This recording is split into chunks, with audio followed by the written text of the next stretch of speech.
Welcome to Australia's Gold Coast, round 4 of the UIM XCAT Extreme Catamaran World Series. My name is Paul Marinelli, and joining me in commentary is multiple Australian drag boat, offshore powerboat and water ski racing champion, Dave Bishop. Look at the magnificent Gold Coast on your screen right now. This is Australia's favourite playground, the water sports capital of Australia, and just an amazing place for this race. Welcome, Dave. Oh, thank you, Paul. An absolute pleasure to be working with your great self, the international man of mystery that you are, rocking around Formula One, doing all those wonderful things. So it's a pleasure to be here. Great to be on the Gold Coast, isn't it, Paul? And I tell you what, this is one of the biggest boating communities that we have in Australia.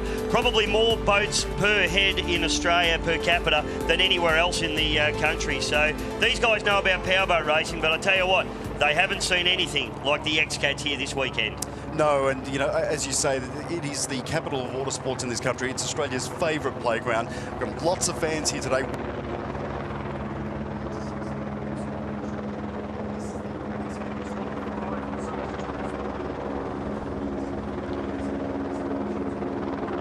Yeah, guys, I can't hear.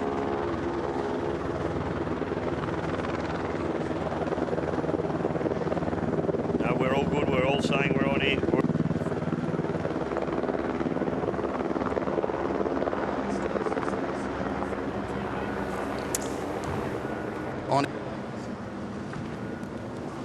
Okay.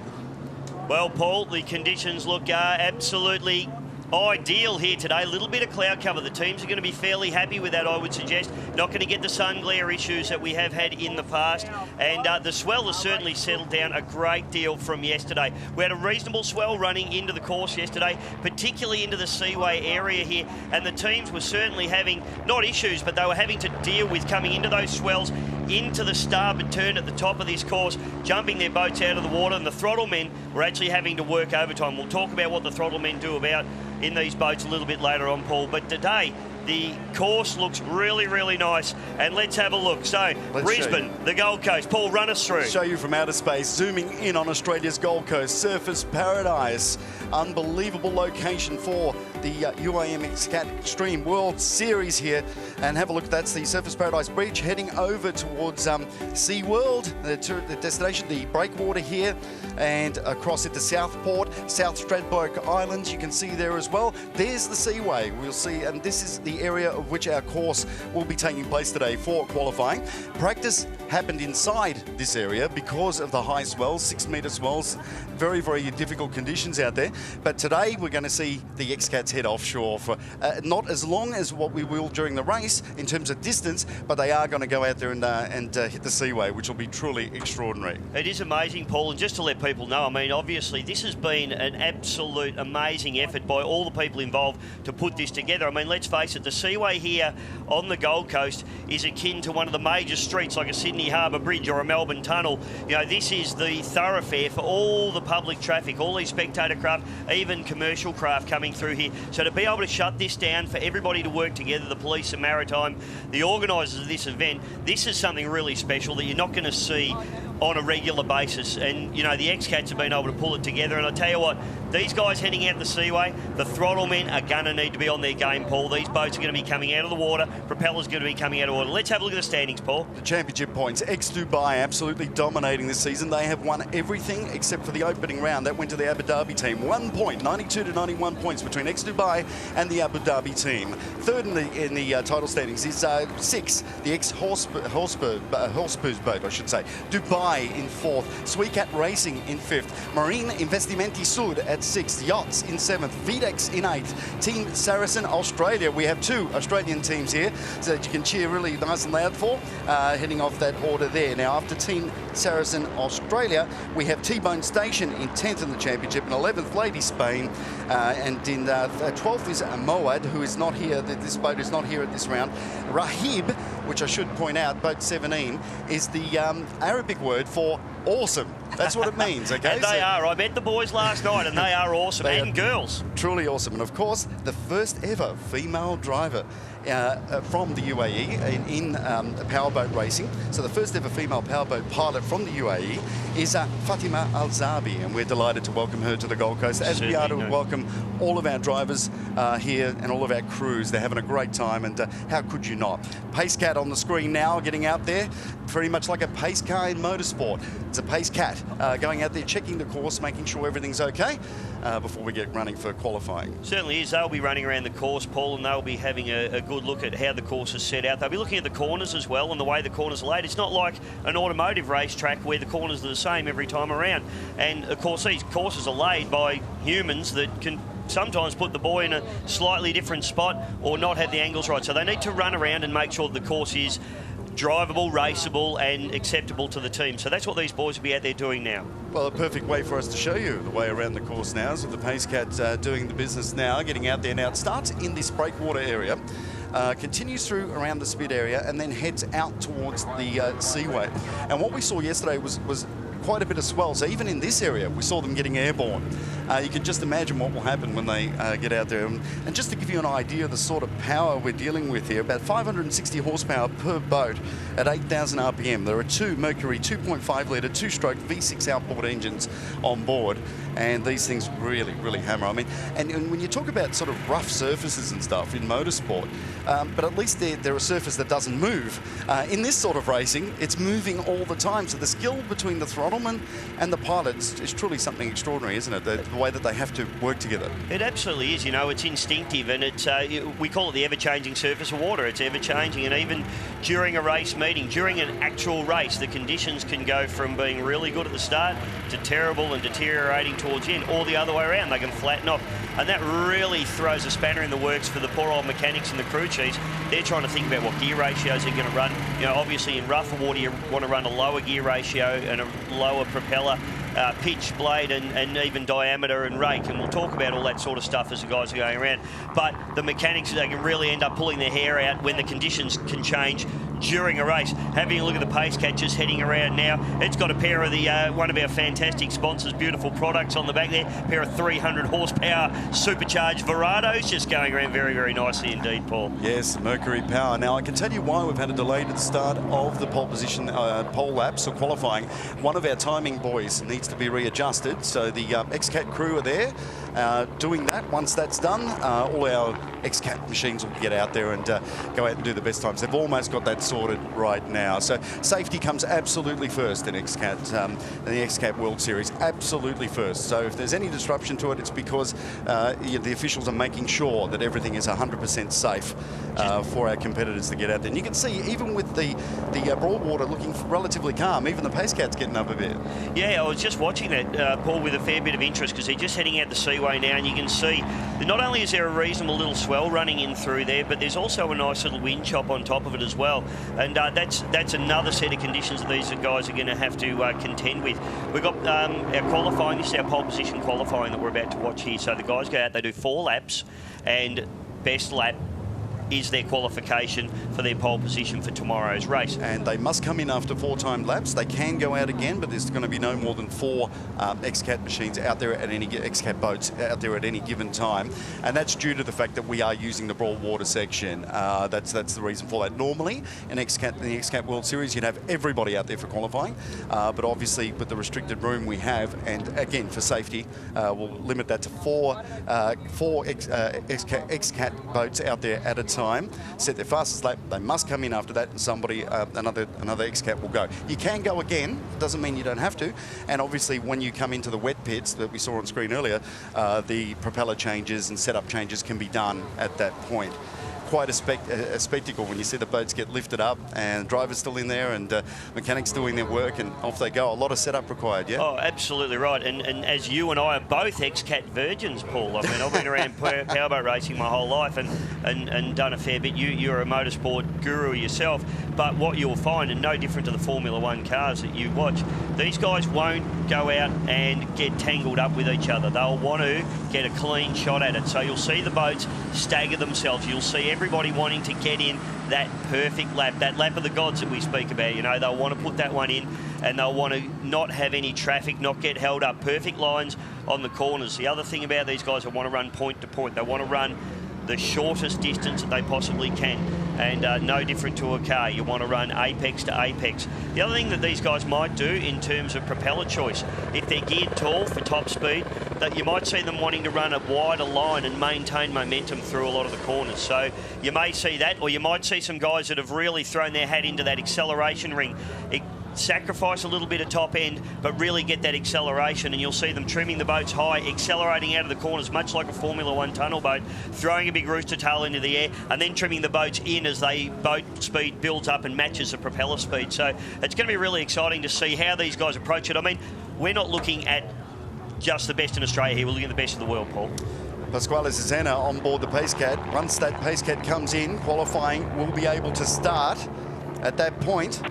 So we will see the XCAT boats head out, and that will be the start of qualifying. He's giving them the okay that he's come in. With the stress on the face there, mate. He's a very busy man. He is so focused. And this weekend, because so much has been changing, we should let everyone know that, you know, yesterday we had inclement weather, we had high seas, same as on Thursday. So everything needed to change accordingly. And these guys just so switched on in how they've made sure that we were able to get out there and get some laps done, despite whatever conditions. But the Gold Coast is coming true to its name. We are getting some sunshine today. And the plan is for tomorrow to be an absolutely beautiful day for the whole world to see Australia's favourite playground, #1 holiday destination, and the watercraft capital of Australia. Here's a fly around of the lap, so that we'll be doing now. So let's have a look at the area. So here this is the Broadwater area that we talk about, just south of South Stradbroke Island. And into the Broadwater. You can see Surfers Paradise in the background there, one of the most majestic places on the planet. SeaWorld, world famous resort here. And that's where all the drivers are actually staying. So they're enjoying looking at dolphins when they're not racing. Looks magnificent, doesn't it? Yeah. And then across to South Stradbroke Island, the Seaway over to the right is where they'll be heading. And quite narrow out through there, Paul, as well. And it's going to be very interesting. Don't forget, we're going to have boats coming in and going out, passing each other. So this is going to be pretty exciting to watch here. You can see the start-finish line there on the schematics, and then out into the sea. And this is, of course, where you see the ocean swell. That's it. Conditions are going to be so different, Paul, out where we're looking now compared to where you were describing the start area, because you've got ocean swell running in through this seaway here. But as you can see, as we come back in to the port turn, back around and along the finger there, the conditions will smooth off and pace will become the issue. They'll want to have that top end speed. Okay, a buoy is being moved at the moment. Now, we should remind everyone too that tomorrow the race will go further offshore. So it's going to be even more spectacular. If the conditions are as predicted, we'll go further offshore. We can see the XCAT officials now moving one of those buoys, and then we'll be underway for qualifying again, just making sure that everything's as perfect as it possibly can be. And quite extraordinary pictures with that lap done by the PaceCat just before. So we tracked it, and that's how we were able to do that. So we've got the 3D virtual eye for you during our coverage here from the Gold Coast. Round 4 of the UIM XCAT World Series. Paul Marinelli and Dave Bishop with you.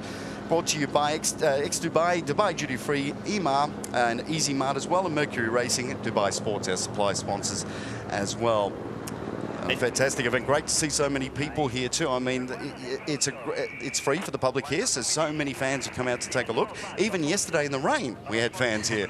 So the Australians love any form of motorsport, whether it's on the track or whether it's on the water. They just love it. Well, they do, Paul, and you know, that's what we spoke about a little bit earlier on. I mean, all the people on the Gold Coast are boaties. I mean, why live here if you haven't got a boat? You know, it wouldn't make any sense to me. So, you know, and I saw a couple of the boys out there before, out there in their little 1750 Bullets, and they've all got their 2.5 litre Mercury engines on the back, and you know exactly what these XCATs are running at as well. So, you know, a lot of the guys here, we'll have some experts on the bank. There'll be plenty of blokes out there, even racers. I'm walking through the pits, and there's guys from drag racing, there's guys from water ski racing, which is a massive sport here in Australia. You know, there's offshore guys that run in the Australian Championship here, and it's just really fantastic to see everybody coming together to see this international category come here to the Gold Coast, to Australia. And I tell you what, mate, I'm very excited about seeing the best in the world doing their thing and operating out on the course. A really good thing about these boats too, Paul, is that they are all very similar. I mean, it's almost a one-make category. We do have different hulls. We have Victory Team hulls and a few Doug Wright hulls thrown in there as well. All the engines are effectively the same. The guys had their ECUs taken off, the engine control management computers taken off the boats and put into a box and mixed up, and they just get handed ECUs back again, and that's all to try and keep an even playing field for these guys. So what it's all about is boat setup, propeller setup, and driver ability. So it's going to be pretty interesting to see who can take the chocolates. Watching the Pace Cat go through the roughest part of the course for qualifying today, and you can see that's heading out into the seaway. Here we go, hitting those chops straight on, and obviously the speeds the guys will be going, you'll see them go even higher, the competitors, but that's the roughest part at the moment. But again, compared to yesterday and the day before, it's actually quite tame, which is great. You know, safety first all the time. And you can see the waves breaking there onto the breakwater, just extraordinary view here. And in the background, the start of the Southport area heading towards Surfers Paradise here on Australia's Gold Coast. 14 XCAT teams in total competing here, 5 from Italy, 3 from the United Arab Emirates, 2 from right here in Australia, yeah, Aussie, Aussie, Aussie, and 1 each from Kuwait, Spain, France and Sweden. Fantastic, isn't it? And just watching this boat, it's like surfing on the Surfers Paradise coast there, isn't it? Just surfing that Pace Cat back in. Now, they're only going slow, Paul. They're probably doing 50 miles per hour, I guess, if I had to have a little bit of a stab in the dark. They're speeding it up a little bit as they're running back in now. So these XCATs, capable of about 170 kilometres an hour. You'll see that inside the Broadwater here. Who knows what the speeds will be? It's going to depend on condition as the Pace Cat comes past the commentary point here. They're up and about this morning as well. So it's going to be interesting to see how the boys deal with the changing conditions of the seaway to the Broadwater. There's the wet pits that you can see the race car, the Pace Cat going by. At the moment, we're starting to see some competitors getting ready to line up. Now, that lap had to be done in order to secure that complete lap, make sure everything was okay. Again, safety first. And our competitors start to head out. There's the Gold Coast boat. You want to keep your eye on that. It's Tom Barry Cotter. T-Bone Station heading out as well there. And there's X Dubai getting up onto the plane. Those little 2.5 litre Mercuries screaming up onto the plane there for the X Dubai boat. The current series leader and champions at the moment. And can these guys be beaten, Paul? That's the question. This is the thing. I mean, top qualifiers at all 3 XCAT World Series rounds this season. 1 DNF of Fujairah, that was in the UAE. GP winners in Dubai and Cascais. And they've won every single Speed Cat run this season. And just on that point, later this afternoon we'll have the Speed Cat runs, a drag race basically between each and every competitor, sudden death elimination. It's going to be unbelievable. It's a 1,000-metre drag race here on the Broadwater for all the competitors, but that's later on. It's qualifying now, as we mentioned, 4 XCATs at a time, 4 timed laps, so they'll go out and do their start lap, then set 4 timed laps and come back. They can come back sooner if they want to, but the 4 is the limit to enable everybody to have the chance. What an amazing view of Surfers Paradise and the Gold Coast. The Marina Mirage, you can see in the background there. SeaWorld over to the other side as well. Across the buoy they go. Beautiful, smooth conditions today. Again, we haven't seen this all week. And the Gold Coast has been playing up a bit for us, but it's going to turn on its magic today and tomorrow, I'm very, very sure. Absolutely, Paul. Now, the XCAT Dubai, the X-Dubai boat, they'll start to wind up. Now, this is a position, they'll be happy with this because they'll be able to go out and have clean track in front of them. So they're going to use their first lap, obviously, as a siding lap. Although the boat's starting to sit up now and just see it dancing from sponsor to sponsor already. So these guys are really starting to put the hammers down. No mucking around from X-Dubai. They want to check out this course and they want to do it at race pace. So they've got 4 laps to try and nail their best lap. They can also come in and change gear during this session. This is going to be interesting to watch them come up and through the seaway. Once the swell starts to run, we'll see. I'd suggest, Paul, that the other 3 boats in this field will let these guys go. They'll try and stagger themselves out, space themselves out. They don't want to get tangled up with other boats. So Arif Al-Safain and Nadir bin Hendi at the controls here. Nadir bin Hendi is the pilot and Al-Safain is the throttle man. The 2012, 2013 and 2014 XCAT World Champions. And this duo also won the 2009, 2010 and 2011 Offshore Class 1 World Championships. The Al-Safain bin Hendi partnership is one of the most successful pilot combinations in the history of offshore powerboat racing. These guys are unbelievable. Al-Safain is a 7-time Class 1 World Champion, by the way. Bin Hendi has raced to 5 Class 1 world titles. They don't come much better than these guys. They do a heap of testing. They are really committed. They're getting airborne now here in qualifying. This is extraordinary stuff.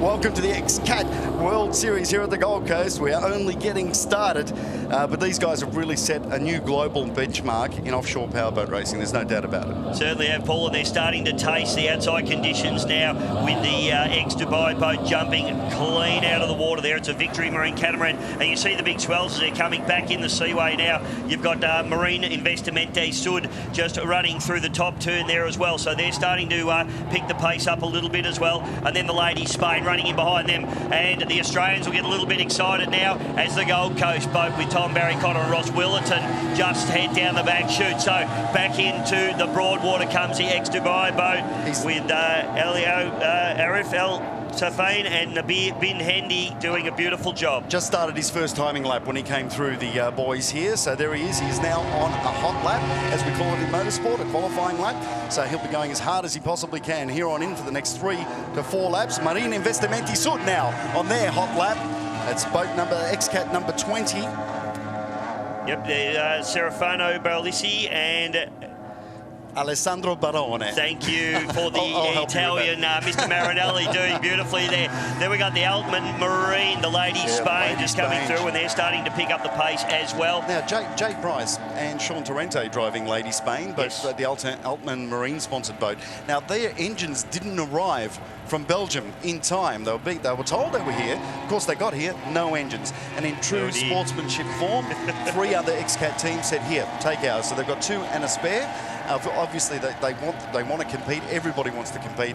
You know, really good sportsmanship by everybody. But could you imagine the disappointment for Jay Price, who's a legendary offshore powerboat superstar, right. Yep. and for Sean Torrente, the current Formula 1 powerboat champion, championship leader, to turn up here and have that problem. But they're back running thanks to the courtesy of teams like Dubai, and Team Nicolini, who helped them out. And Gold Coast has just gone through to start their first timing lap too. Make sure you give them a big cheer, all the Aussies out here.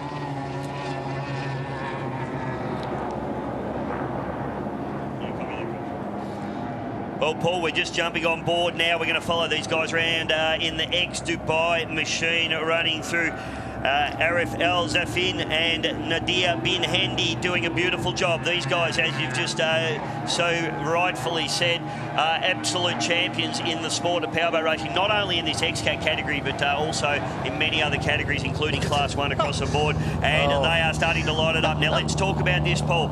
When the boat comes out of the water, the propeller's free rev. This is where the throttle man comes in. Let's talk about how these boats are driven. You've got a throttle man and you've got a pilot. The pilot steers the boat. The throttle man runs the throttles and trims the boat, trims the engines in and out. You trim the boat up, get the boat loose on the water to gain maximum speed. You can trim the boat down, level it off to crash through the big waves like we're seeing now. The best drivers in the world, okay? The best drivers in the world here on the Gold Coast waters, and you can see heading into these tough conditions. Have a look. This is how the best in the world get it done. Al Safain, Bin Hendy, the ex-Dubai XCAT. Pushing this and starting to take a few risks as well now, Paul. So they really want to do, as we said, that masterful lap, the perfect lap, the one that everybody's looking for. They're certainly pushing hard now. Props coming out of the water. This is where the throttle man needs to be on his game. When the boat comes out of the water, if the throttle man doesn't get back off the throttles, he'll rev the engines into oblivion. He'll hurt the gearboxes. When he lands the boat, he wants to be back on the throttles, because if the propeller speed is slower than the boat speed, the boat will what we call trip up. The back will stop and the nose will dive in. Just watching him come back in the slow-mo on the big screen there, mate, and see the props coming clear of the water. That's really hard on the gear. Throttle man needs to be on the job. And as soon as it lands back in the water, he has to have that speed going, because otherwise it's going to slow him up, isn't it, when they hit the water, and you don't want the engines free running. Marine Investimenti Sud crosses the line now. Check out what their time looks like very, very shortly. Well, the boys number are... 28, Roberto Lopiano. Oh, sorry, yeah, Serafino Barlesi and Alessandro Barone behind the wheel. Is that what you're saying? He is behind the wheel, yes. But Gold Coast on screen now. Look at that through the treacherous conditions here. Tom Barry-Cotter doing his home city proud, and Ross Willerton, both of them extremely experienced offshore powerboat racers. And here they are, the first time. They said it's a lifetime dream for them. He's only 27, Tom Barry-Cotter, and he was just talking about, you know, what a dream this is for him to be able to race XCATs for the first ever time in his hometown. And of course, Ross Willerton, also a Queenslander. Here they roar through the finish line, or the timing point right now. There it is, Gold Coast. And Ross Willerton, we should talk about him. What an absolute... So there you Second go, 3:07.98. So Ross Willerton, Paul, is a world champion in his own right in Class 1. He won that in Key West in the States. So he is an absolute superstar on the sticks. Tommy Barry Cotter, of course, the son of Bill Barry Cotter, the Bilton Maritimo boats just up the road here on the Broadwater. So, as you said, they're in home territory, these boys, and they really want to stick it to the rest of the teams here and show them what the Aussies are made of. We saw how fast that lap looked. It was 7 seconds slower than ex-Dubai's best. So a bit of time to be found there by Tom and Ross. Here we are. There they are on your screen right now. Now just looking at Marine Investimenti Sud, and I'll tell you what, look at that boat, is just floating, Paul. I spoke to you in the pits this morning about the fact that these boats do what we call choke up. They have a tunnel down the centre of the two sponsons. The air goes down the tunnel and it actually gets narrower towards the back of the boat. It chokes it up and it sits the boat up, and that was a graphic example there of the boat just floating on a cushion of air. Yep. Less friction, more speed. Marine Investimenti Sud, the boat looks set up nicely. Yep. These boys are having a go. I'll be really interested to see one of their times. And the Dubai guys yesterday, Salim Al-Adidi and Isa Alali, who aren't out there at the moment, they were telling me in boat 7 yesterday that they're actually really enjoying the smoother conditions. So that boat's obviously set up for that. Look at Marine Investimenti Sud now jumping through the Gold Coast waves. Look at this. And this is only qualifying, folks. It gets much, much more competitive than this when we go racing and go further out into the ocean tomorrow. Oh, Dubai looks even faster. Let's have a look at that, see if that time comes up for us. They're certainly miles out in front. There's a replay now. Have a look at the air here. Marine Investimenti Sud, Balesi. This is what we spoke about, Paul, about the Throttleman. Now, you watch, he probably just misses the kick a little bit and doesn't get back onto the throttle in time. Bang, nose goes in. So you understand what's happening there for the viewers at home. Slows the back of the boat down, which in turn throws the nose of the boat in. That's just a little miss from the Throttleman, and it can end in disaster. So much pressure, and the relationship between is it like a rally driver and a co-driver, except in this case one's got the accelerator and the other one's got the steering wheel. Exactly. So it's not one telling the other one what to do. It's one is actually fully, well, almost 50% in control of everything.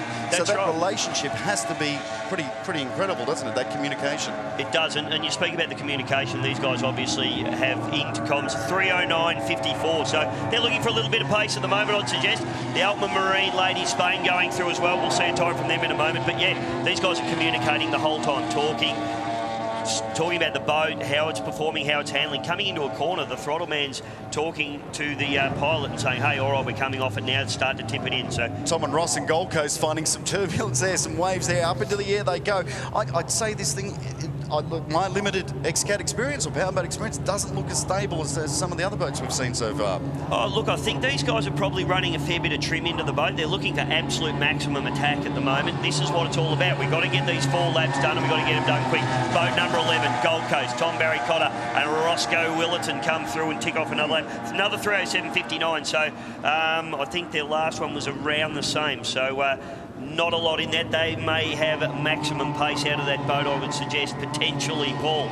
Well, they can go out again. They'll come into the pits now and make some changes as required to set up. Remember, too, that all of our practice so far has been done here in the Broadwater.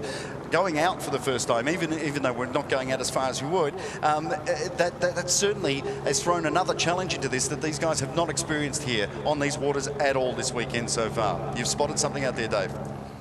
Thanks, guys. Yeah, so picking up the around the boys Marine. we go. Lady Spain now. Lady Spain now. We're going to follow around. Jay Price, legendary racer. In Lady Spain, and with him Sean Torrente. They're both Americans. There are only 2 American drivers in the field, so make them feel very, very welcome out there. Jay Price finished second at both the 2014 and 2012 XCAT World Series with Sultan Al Daheri and Salem Al Adidi. Sean Torrente is the current Formula 1 Powerboat Championship leader and has an extremely busy year between this, the Formula 1 Offshore Powerboat Championship and the XCAT World Series. So he can't stay in Australia any longer. He has to go. First time here, he's saying, I love it, but I can't stay. I have to go back for the Formula 1 stuff. So hopefully we'll see him back here for a bit longer next time. But a great combination of guys. And Jay Price, without a doubt, one of the most successful American offshore powerboat racers, yeah. And Jay builds some beautiful gear, and yeah, they're starting to take a couple of hits now as they head out the seaway. But Jay has his own engineering shop there in the United States and builds a lot of the gear for a lot of these teams. And very, very experienced boat rigger and very, very experienced Throttleman. They head back out in into the ocean now, and you can see there's a really nice swell running. Big gaps between them, not super rough conditions in terms of offshore that I would have thought, but these XCAT boats are used to running in smoother conditions, Paul. So, you know, these big holes, in fact, the guys that are going out now, the Gold Coast boat, they're probably more used to the rougher conditions, but Australian boats are built more for rougher conditions. The guys running in a Doug Wright, it's an XCAT boat, a lot wider tunnel in these boats, which doesn't make them as good in rough water, but it makes them very fast in the smooth. So it'll be interesting to see as the Lady Spain, and just out in front of us now, the Marine Investimenti Sud coming through. But Lady Spain looking good. Getting some great air earlier on too. Their second fastest, 307.21 for the two Americans. Boat 46, Altman Marine, let's see. And across the line it goes. And off the throttles as well, so they're happy as they come in. Paul, they look like they're heading back into the pits for us. They certainly are, and we earlier this week we asked Jay Price about racing on the Gold Coast and what he thought about it. It's hard to say what I expect because it's my first time here, and today it's changed quite a bit. They may change the course tomorrow, but it looks like you can get some really big seas, which makes for exciting racing. Wow, what a beautiful place. As I flew in the airplane, I took a look along them beaches, saw the surface, and I said, wow, I'm in paradise. There's Jay Price. We have the Pace Cat out there. So something happening out on circuit at the moment. And Altman Marine, we can see there. This is Jay Price's boat, Sean Torrente, coming into the wet pits, as we call this. And we have a dry pit as well. Of course, there are cranes that lift these things out of the water, the XCATs. It looks absolutely spectacular and takes them over to the dry pit, which isn't far. There's the Gold Coast Australia entry, XCAT number 11, Tom Barry Cotter, Ross Willerton. Both extremely successful in their own right in terms of offshore powerboat racing. Ross has had an amazing career, and he's the bridge-to-bridge record holder, and that's something that you have won as well, Mr. Bishop. Well, only in a class, Paul, but okay. yeah, absolutely. I was trying to hype you up, mate. I was doing my best. I have won the smock category at the bridge. Let's have a look. There we go. Let's have a look at the order. X-Dubai is fastest so far, 258.51. My goodness, that's almost 7 seconds ahead of Gold Coast Australia, second quickest, 306.54. Lady Spain, third, 307.21. And Marine Investimenti Sud, 309.54. Fourth quickest at the moment. Of course, we still have many competitors to go out and do their 4-timed laps, of course. Well, it looks like 3 minutes is the benchmark, isn't it? Or just under 3 minutes there, Paul. But yes, I have won the bridge-to-bridge boat race, and it is a race on the Hawkesbury River up here in New South Wales, in Sydney, and it is one of the oldest powerboat races in the world. And these guys took an offshore boat there. Now, normally it's small boats run down the course, 18, 20, 21-foot boats run down that course. The record was held by an 18-foot hydroplane with a 6-litre engine in it, about 120-mile-an-hour boat. These guys took a 44-foot catamaran with a pair of supercharged Mercruiser 1075s, and everybody said, you're not going to get around the corners, boys. You're going to go into the bush and be parked there and have to have a barbecue or something. Not only did they get that boat down the course, they won the race, broke the record, and grabbed the bottle of beer, which is the old tradition. They had the bottle of beer hanging off the bridge there at the end of the race, and they grabbed the bottle of beer and they won that race. So that was amazing. So XCAT Dubai, still X-Dubai, still on the course at the moment, Paul. Yes, we look like things are resuming now. The Pace Cat just went out to check the conditions. Apparently the swell is increasing a bit. So again, safety first in the XCAT World Series, and good to see. Went out there to have a check and make sure that things weren't getting too treacherous for our competitors. And they get, again, we're talking about Australian waters here, and the seaway out there does lift at a moment's notice. We've got some fans having a great time. Having a good time. Aussie. G'day. Welcome to the XCAT World Series. This is amazing. For the first time ever here on the Gold Coast, and Australia's favourite playground, the watercraft capital of the country. There's been many events held here. The Gold Coast Indy for more than 20 years, now the Gold Coast 600. So many other triathlons, boating events, you name it, but they've never had the XCAT World Series, and it's a delight to have this series here. And I've got to say, as an Australian who's come here every year, virtually since I was about 8 years old, this place just gets better and better and better. It's extraordinary. Good, the Gold Coast, hats off to you on putting this together. It's awesome. And the first year of a 4-year deal of this event here at the Gold Coast, and I'm sure it's going to grow and be spectacular. The inaugural year, and we certainly hope that it keeps coming back for many years to come, as we see a beautiful shot, just plenty of surfers out there enjoying surfers paradise as well. They call it surfers paradise, hey? Look at them all, they're having a great time. It is paradise, and they are surfers, Paul, but mate, it is absolutely fantastic as the X-Dubai boat comes through. They'll tick off another lap, so that 3:58 seems to be the mark that we're looking for at the moment.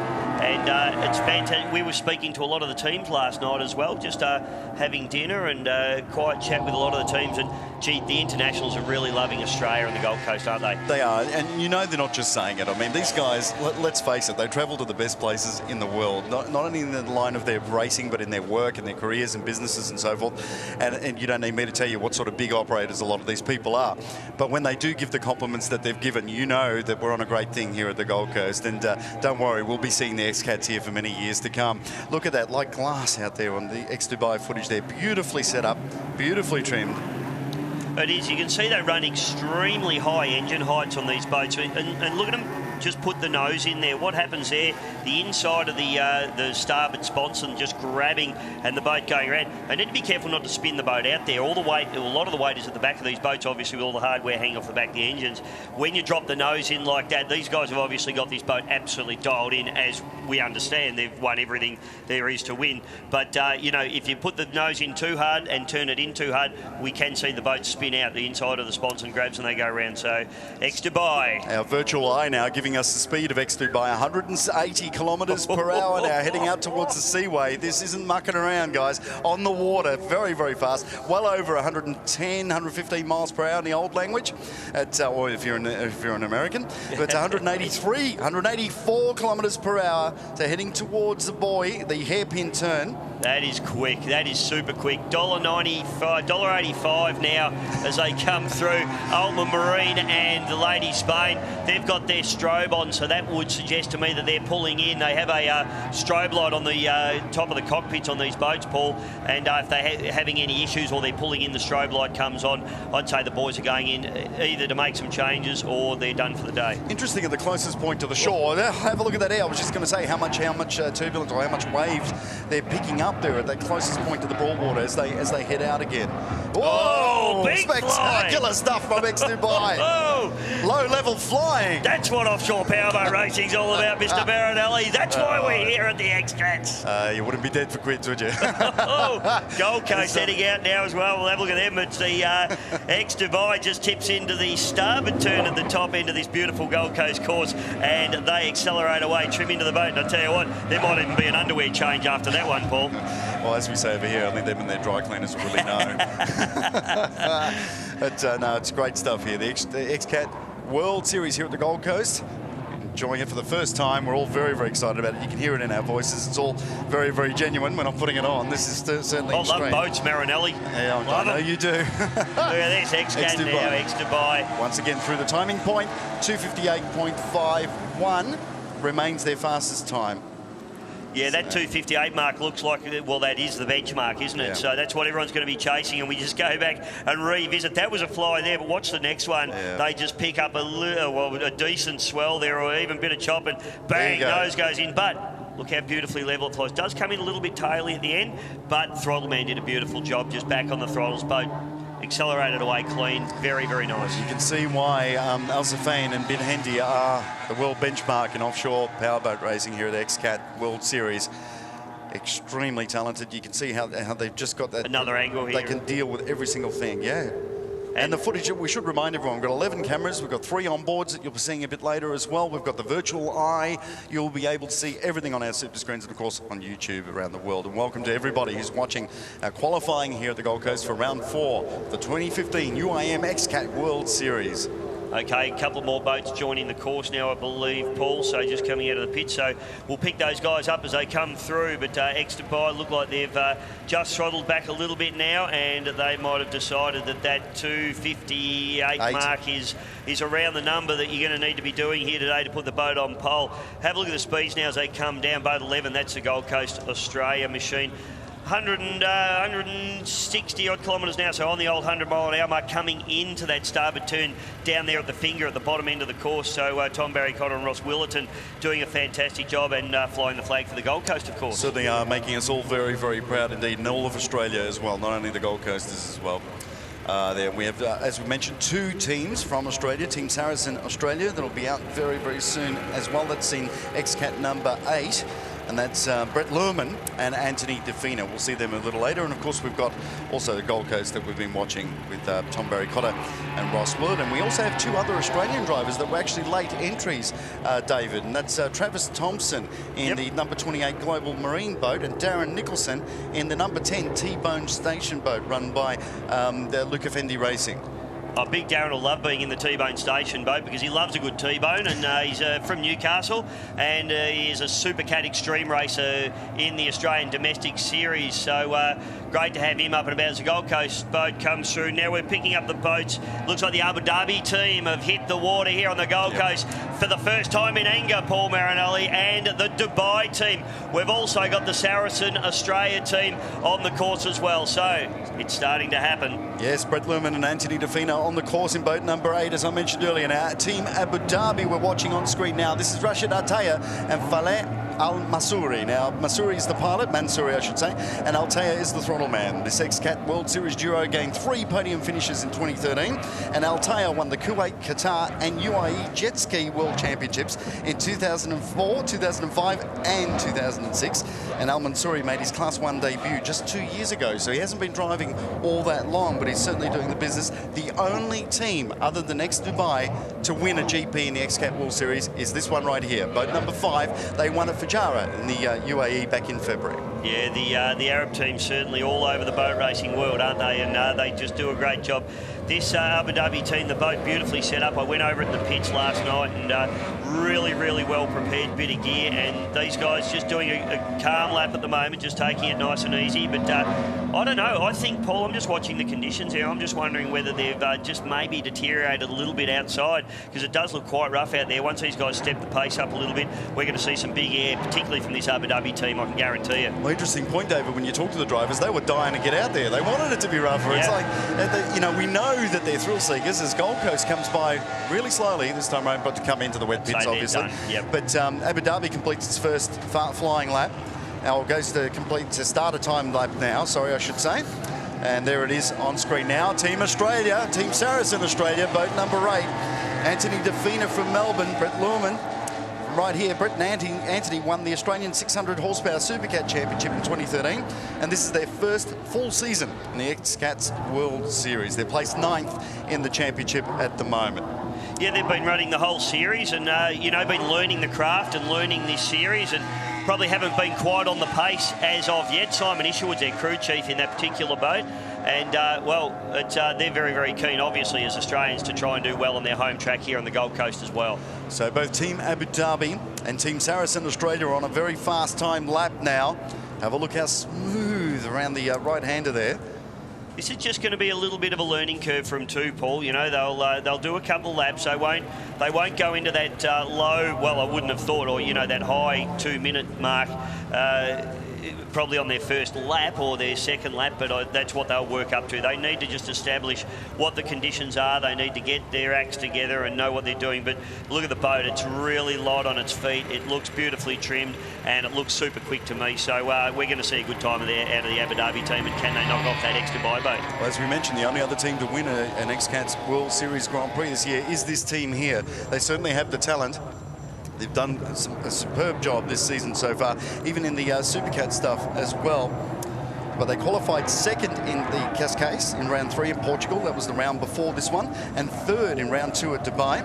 They finished second in Dubai, and they're yet to take a SpeedCat run victory. So I've confused the SpeedCats with their qualifying successes. But 2 top 3, they won the opening round, as I mentioned, their home round, I should say, as well. And the series heads off to Abu Dhabi later in the year, so they'll be looking forward to doing that. That's the final round, round 7, November 25 to 27. Dubai, round 6, November 19 to 21. And Nice in France is the next one. So talk about some of the best places in the world, the French Riviera, October 16 to 18, after, of course, the magnificent Gold Coast. Keep an eye on them here, Paul, because I tell you what, you take your eye off them for a second, this is where things will get gnarly as they head out into the top turn here on the Gold Coast. The big swells and the Abu Dhabi team. Actually, the boat looks absolutely beautifully balanced. They've got the weight right in that boat, I'd suggest, and being driven beautifully. I'm really excited to see their time.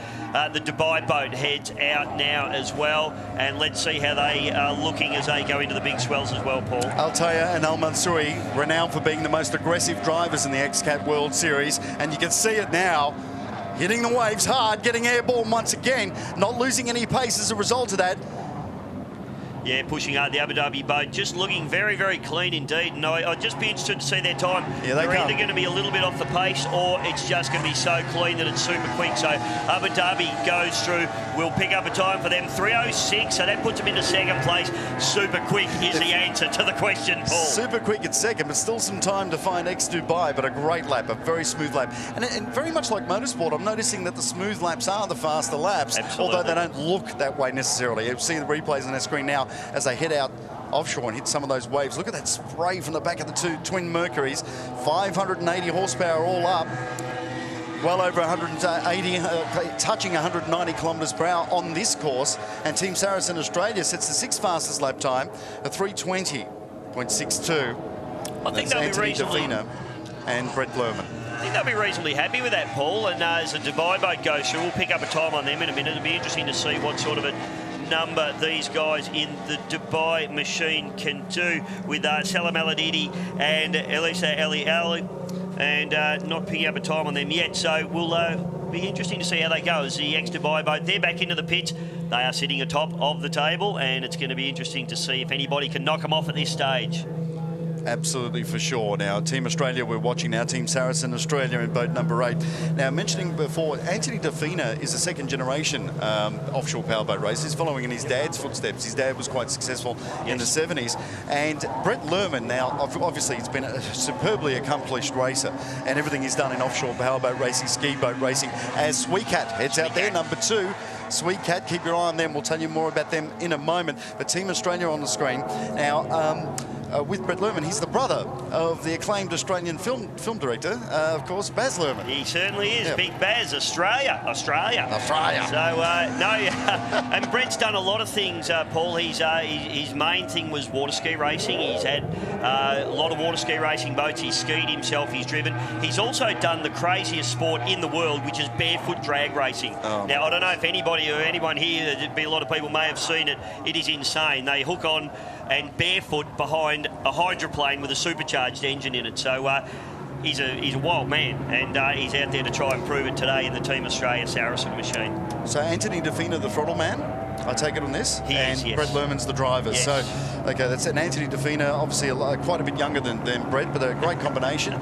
Their first full season in the XCAT World Series, doing Australia proud, because that's no mean feat to raise the budget to be able to do this incredible global competition and to represent us so proudly. They've had some pretty decent results too this season, particularly in the opening round. They were 5th in round 1 at Fujairah. They're yet to take a XCAT run or GP victory this season, but certainly showing some pace there in the top 5 in the opening round, finding their feet. I mean, it cannot be easy being a team from Australia getting into the XCAT World Series with the competition. Airborne that, have a look at that. They're certainly not holding anything back, Team Saracen Australia. No, Andy working overtime there as the Abu Dhabi just comes past the commentary point. But no, you're right, and you spoke about Big Tony Defina and Andy's father, who actually built his own catamarans. A very, very clever guy, very smart engineer. And Tony's here this weekend, and he's been a little bit crook. He's been in hospital, so all the best out to you, Tony, as well. And great to see you here. I saw him last night, looking very well. So it's great to see Mr. Defina Senior here as well, supporting his son in the Saracen Australia. Hey, the XCAT guys, what a bunch of good blokes they are. Unbelievable. Nicholas Joe, the team manager, okay, I have never seen him without a smile on his face for this whole weekend. And I went over to him and I said, hello, I'm Paul, I'm the commentator.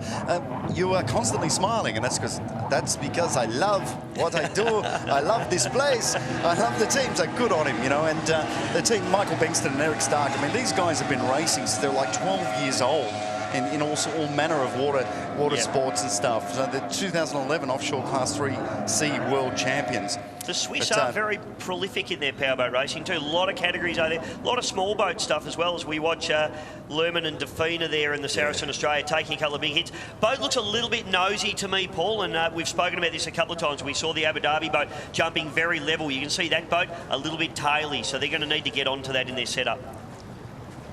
XCAT coming to cross the timing line very shortly. Keeping an eye out for them. This is number 2. Michael Bengston on throttles. Eric Stark, the pilot. As I mentioned, they've been Class 3C World Champions, offshore Class 3C World Champions, and 6 world titles to their credit. 7th, 3:10.65. Some time to find there for the XCAT duo. Just their first quick lap, though. Early days for these guys, for sure. The Shu Sandstrom Watches sponsored XCAT machine. But yeah, as you were saying, a big history in Sweden in powerboat racing. It absolutely is. They love their powerboat racing. You'd think it was so cold over there you wouldn't want to go near the water, wouldn't you? But no, they love it, and they are very, very good at it. And as I said, a lot of small categories. A lot of these guys come out, and not just these guys, but all the guys that are racing here this week come out of small boats. You know, it's like go-karts in race cars. You know, they all come out of little, maybe even the 25 horsepower categories and the 60 horsepower categories, and you know, move into tunnel boats, and it's just a natural progression. And they're running, and hey, they all want to be part of the XCAT World Championship because it is the biggest championship in the world at the moment. Yes, this is the avant-garde, isn't it? There is nothing better than this in the world for offshore powerboat racing, and the absolute ultimate. And it's great to see it progress. It's a gradual progression, but it's certainly getting there, and it's certainly getting fans like all over the world. Something like 400 million homes tuning in through Dubai Sports for this amazing series this year. It absolutely started in 2006, Paul, and it's just gone from strength to strength. It was extreme catamaran originally, and it took off with an absolute blaze of glory, and it just hasn't stopped. But just watching the Dubai boat out the front of our commentary position there, absolutely accelerating way hard. I'm really excited to see their time as Abu Dhabi comes through our timing position, our commentary position as well. And these guys are challenging for the lead. But Dubai is the boat sitting top of the table, and the XCAT just slowing down there and coming off the pace. I'm not sure if there's an issue. Yeah, slowed right up there. I don't know what's going on, but down to 80 kilometres per hour there for the XCAT machine. You can see on our virtual eye right now. Now have a look at number 5 at 149 kilometres per hour through that long sweeping left-hander. And heading back out to see now 67, 66 kilometres per hour for XCAT. XCAT's in trouble. So let's hope it's something they can rectify very, very soon. Yeah, well, today's the day to sort your problems out as well. I mean, you know, pole position's one thing, but the race is tomorrow, you know, and that's where they want to try and get the job done. Dubai team has come off the pace as well here, Paul, just watching these guys come back in. They are loafing back in. So, not too sure what's happened there. Yeah, it looks like everyone has slowed down, so we don't know if maybe that's been something yellow that's come flag, from the stewards. mate. There you go. So like a what do you call it, a safety pace cat? I'm not too sure, but it's a yellow flag, so it's a caution. Full course caution, which is why everyone's backed off. What was interesting was that XCAT had backed off way earlier than that, so I wouldn't be surprised if they may have a problem and everyone else backed off a little bit later. But there's a good view of Dubai now.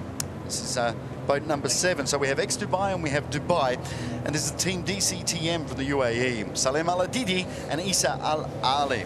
And Al-Adidi placed 2nd in the XCAT World Series with Jay Price last season and 4th in 2013. Al-Ali won the 2011 Class 6 3-litre World Championship in 2011. So some of the crew there having a little chat there. That's trying to see who we're looking at there.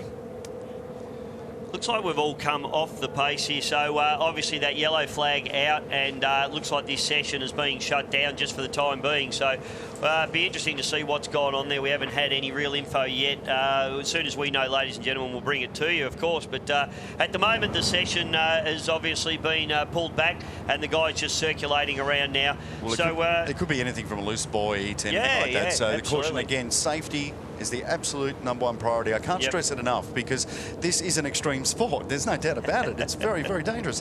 But you must limit that danger as much as you can. And we should talk about that, Paul, as well. XCAT World Series is very, very famous for making safety the absolute priority at all times for everybody involved. Safety cockpits is a massive thing in powerboat racing. You know, once upon a time, not that long ago, we were all racing with our heads in the breeze, no harnesses, no air. These boats, just so people know, you know, they've got safety cells in them that are capable of withstanding 6,000 Newton meters of force. They've got deflectors inside the boat so that if the boat goes in backwards or it goes in frontwards, they have water deflectors so they disperse the water. They have 5-point harnesses. They have air supply on board these boats as well. If they go upside down, the drivers have an air supply so that they can breathe on these boats. So roll cages, they're very, very safe boats indeed. And, you know, it's a credit to the UIM and to XCAT, of course, and all the boat builders around the world that are just building these boats so strong and safe these days. Now, fortunately for you, David, I can understand and speak Italian. So, the radio commands going out from race control at the moment I'm listening to are from Pasquale Cesena, who's one of our sporting directors, out there on the boat, on the PaceCat, and out there in race control. And I'll be listening in to see what they're saying, but at the moment they're just trying to get that buoy into position. So if I hear anything else, I'll obviously report it straight to you. A great close-up view there of Abu Dhabi, boat number 5. And the Abu Dhabi boys are only 1 point behind the championship leaders at the moment. And we had a little bit of a chat with them in the pits earlier on, and we have that interview now. Yes, it's 1 point difference. It's very short gap. I hope this race in Australia, I do very good setup for my boat to win. And I like this weather.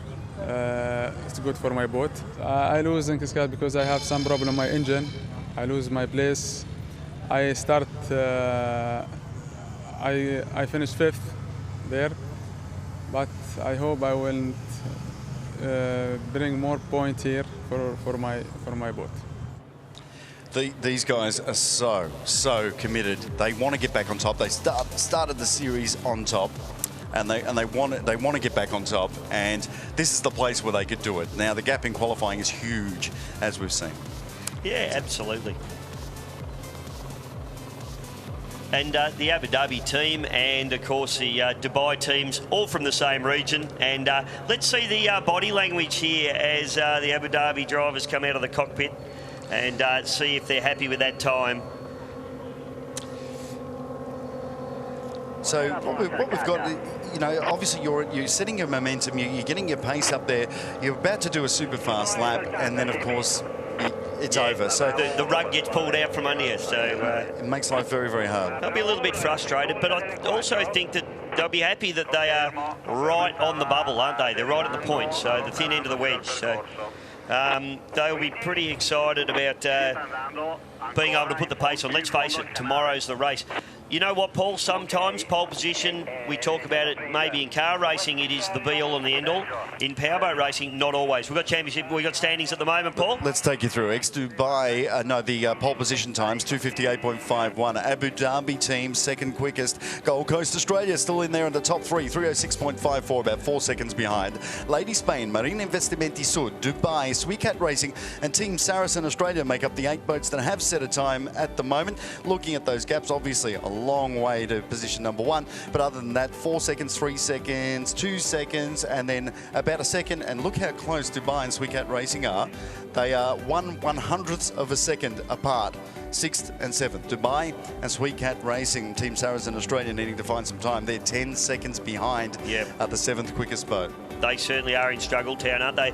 Even the top 3, you know, the top 2 boats, it's a couple of seconds in it. I mean, ex-Dubai, I don't think Abu Dhabi team will be happy with, you know, nearly 3 seconds there. That's a fair gap, and then it's another 3 back to Gold Coast Australia. So quite a gap in the top 3 boats there at the moment. Those guys have got some work to do. We should also point out that the boats that went out in the second session, the conditions have changed quite a bit out there. And you did point that out when you first saw the boats out there, and that could explain why their lap times aren't, you know, as quick as the guys that went out first. It was much, much smoother. So credit where credit's due. We've got to try and keep it as fair as possible for everybody. So the XCAT officials will be looking, the race officials looking at the conditions and determining how fair it is for everybody to be able to set a competitive time.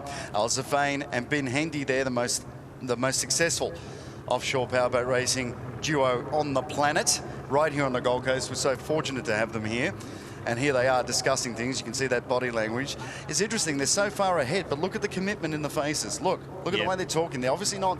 They know they're not jumping around having a party yet, are they? There's more to be gained, I'm sure, because that's the way they're talking, or they're obviously looking. You know, it's not like they've got massive smiles on their faces and patting themselves on the back yet. Well, they know full well about what we just discussed, Paul, as well. And you very rightly said, conditions deteriorated during the session, so the guys that went out second didn't quite get as good a crack at it as these guys did.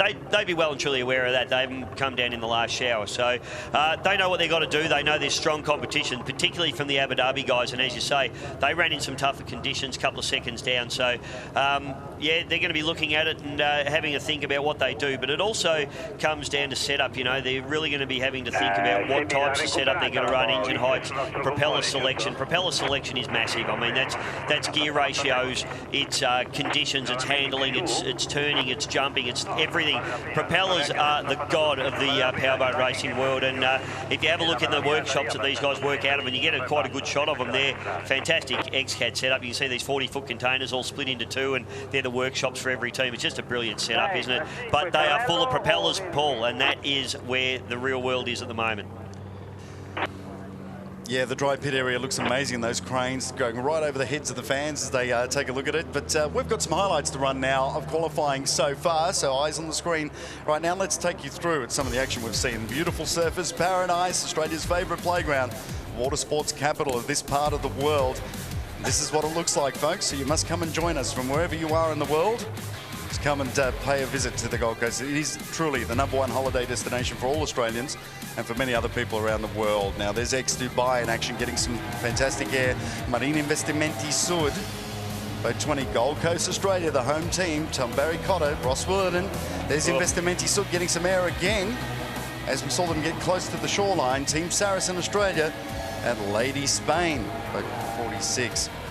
Gold Coast boys did a great job, didn't they? They were certainly putting on a good show.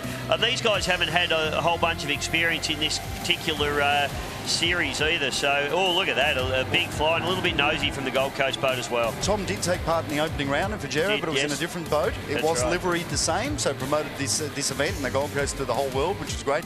But he did that with a different co-driver, obviously. This is in his own boat here in his own event. Team Saracen Australia really getting up high. Looking amazing there, Anthony Davina and Brett Lerman. Such amazing experience between the two of them. Hoping to do our home country proud, but also hoping to make the whole world proud of XCAT World Series. Round 4, this is out of 7 for the 2015 season. For the first time here at the Gold Coast. There's WeCat on your screens now, the Show Sandstrom sponsored boat. And having a nice leisurely roll out. They might drop a line out, Paul. They might just pick out a nice, I don't know what you catch around here. What would you get? A nice... there'd be plenty. Something or another? Not a fisherman myself. That's an amazing point, because it just shows you what the Gold Coast is like. Yesterday, I went out there to take a look during practice, and there's people fishing.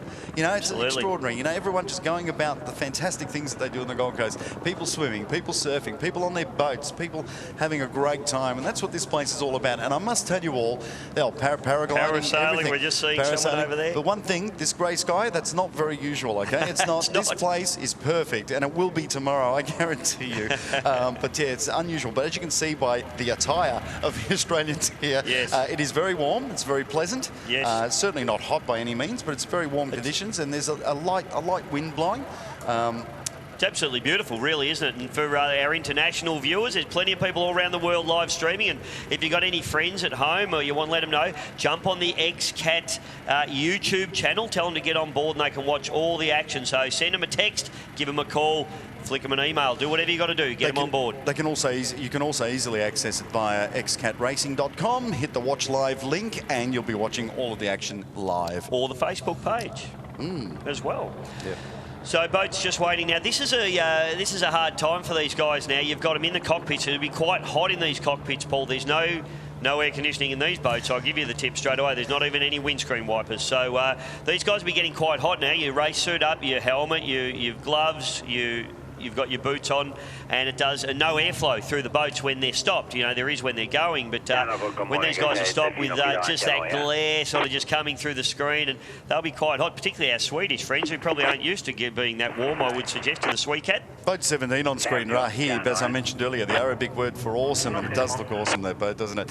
Victory being the boat's manufacturer for most of the boats in the field. There's 3 Doug Wright boats made out of the USA. The Victory boats are made out of Dubai.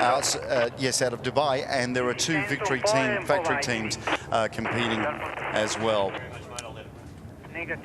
Well, Paul, I've just had word that we had a little bit of wildlife on the course, and the other thing, other than safety, is we're 100% about looking after the wildlife. We had a little dolphin, got a little bit curious. He wanted to have a look at some XCAT, so we've just stopped the racing. We're going to shoo him away and say, hey, mate, you can watch, but you have to go over there and do it. You can't be on the race course, so we don't need anyone getting run over. So around about 5.5 minutes now left, and we'll be boats back onto the water. So the dolphins are quite smart. I've never ever seen one get clean cleaned up by a boat. They're too clever for that. But no, we just need him out of the way. And every day we've seen them here, 3 or 4 of them come to say hello. What's going on here? Like this, and they're into the XCAT racing as well. But again, yeah, safety first. Also for the marine life, everybody's very switched on what's happening. Have a look at the crowd filtering in. Yeah, welcome one and all to the XCAT World Series for the first time in Australia and first time at the Gold Coast, and round 4 out of 7. Great to have you on board. There'll be 6 minutes left for this group when we restart. Okay, so nobody's lost any running time. Yep. All it is, it's been held. So when we restart and get going, their 6-minute time starts as of that point. Oh, very good. So these guys will get going again. But as I said, it's a bit of a tough call for the boys in the boats at the moment. They're just idling around.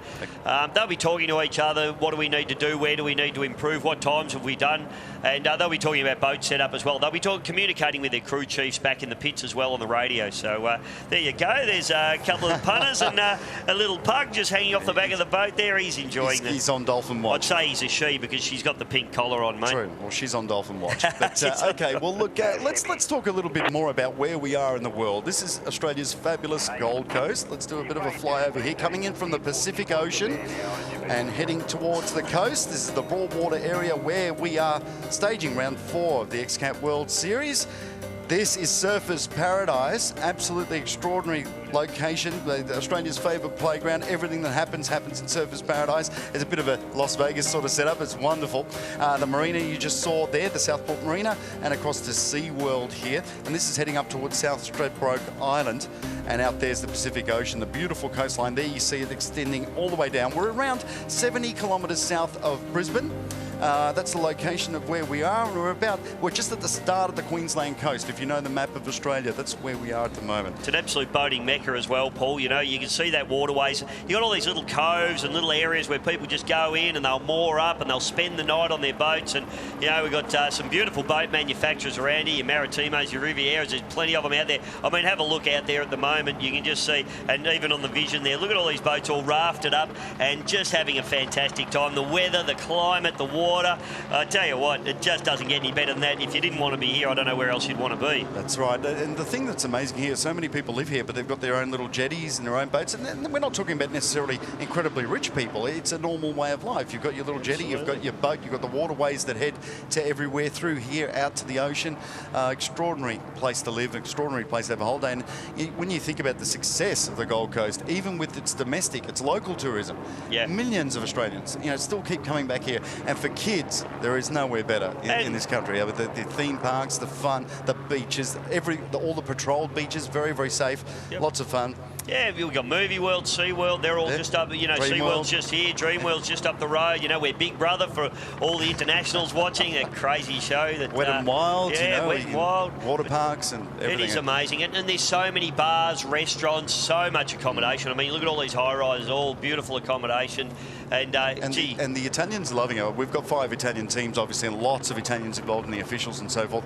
But they're loving it because everywhere they go, they find Italians, and that's something very synonymous with Australia too. Lots of it's obviously a multicultural country. Lots of Italians, lots of different nationalities here, and here on the Gold Coast is no exception. There's a great view of the cockpit there. You only have to be able to say g'day and you're an Australian, don't you? That's right. G'day, mate.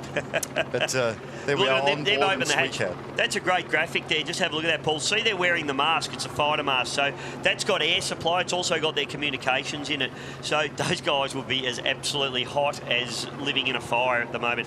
Here we go. Let's have a look, Paul, at the standings. Maybe? No? Well, okay, there we go. There you go. That's better. X-Dubai at front, 258.51 is the time to beat. Now we're looking at about 8-second gap there to Abu Dhabi team, second quickest, 302.68. Gold Coast Australia doing it well. That familiarisation with local waters serving them well, 306.54 at third quickest. Lady Spain fourth, 307.21.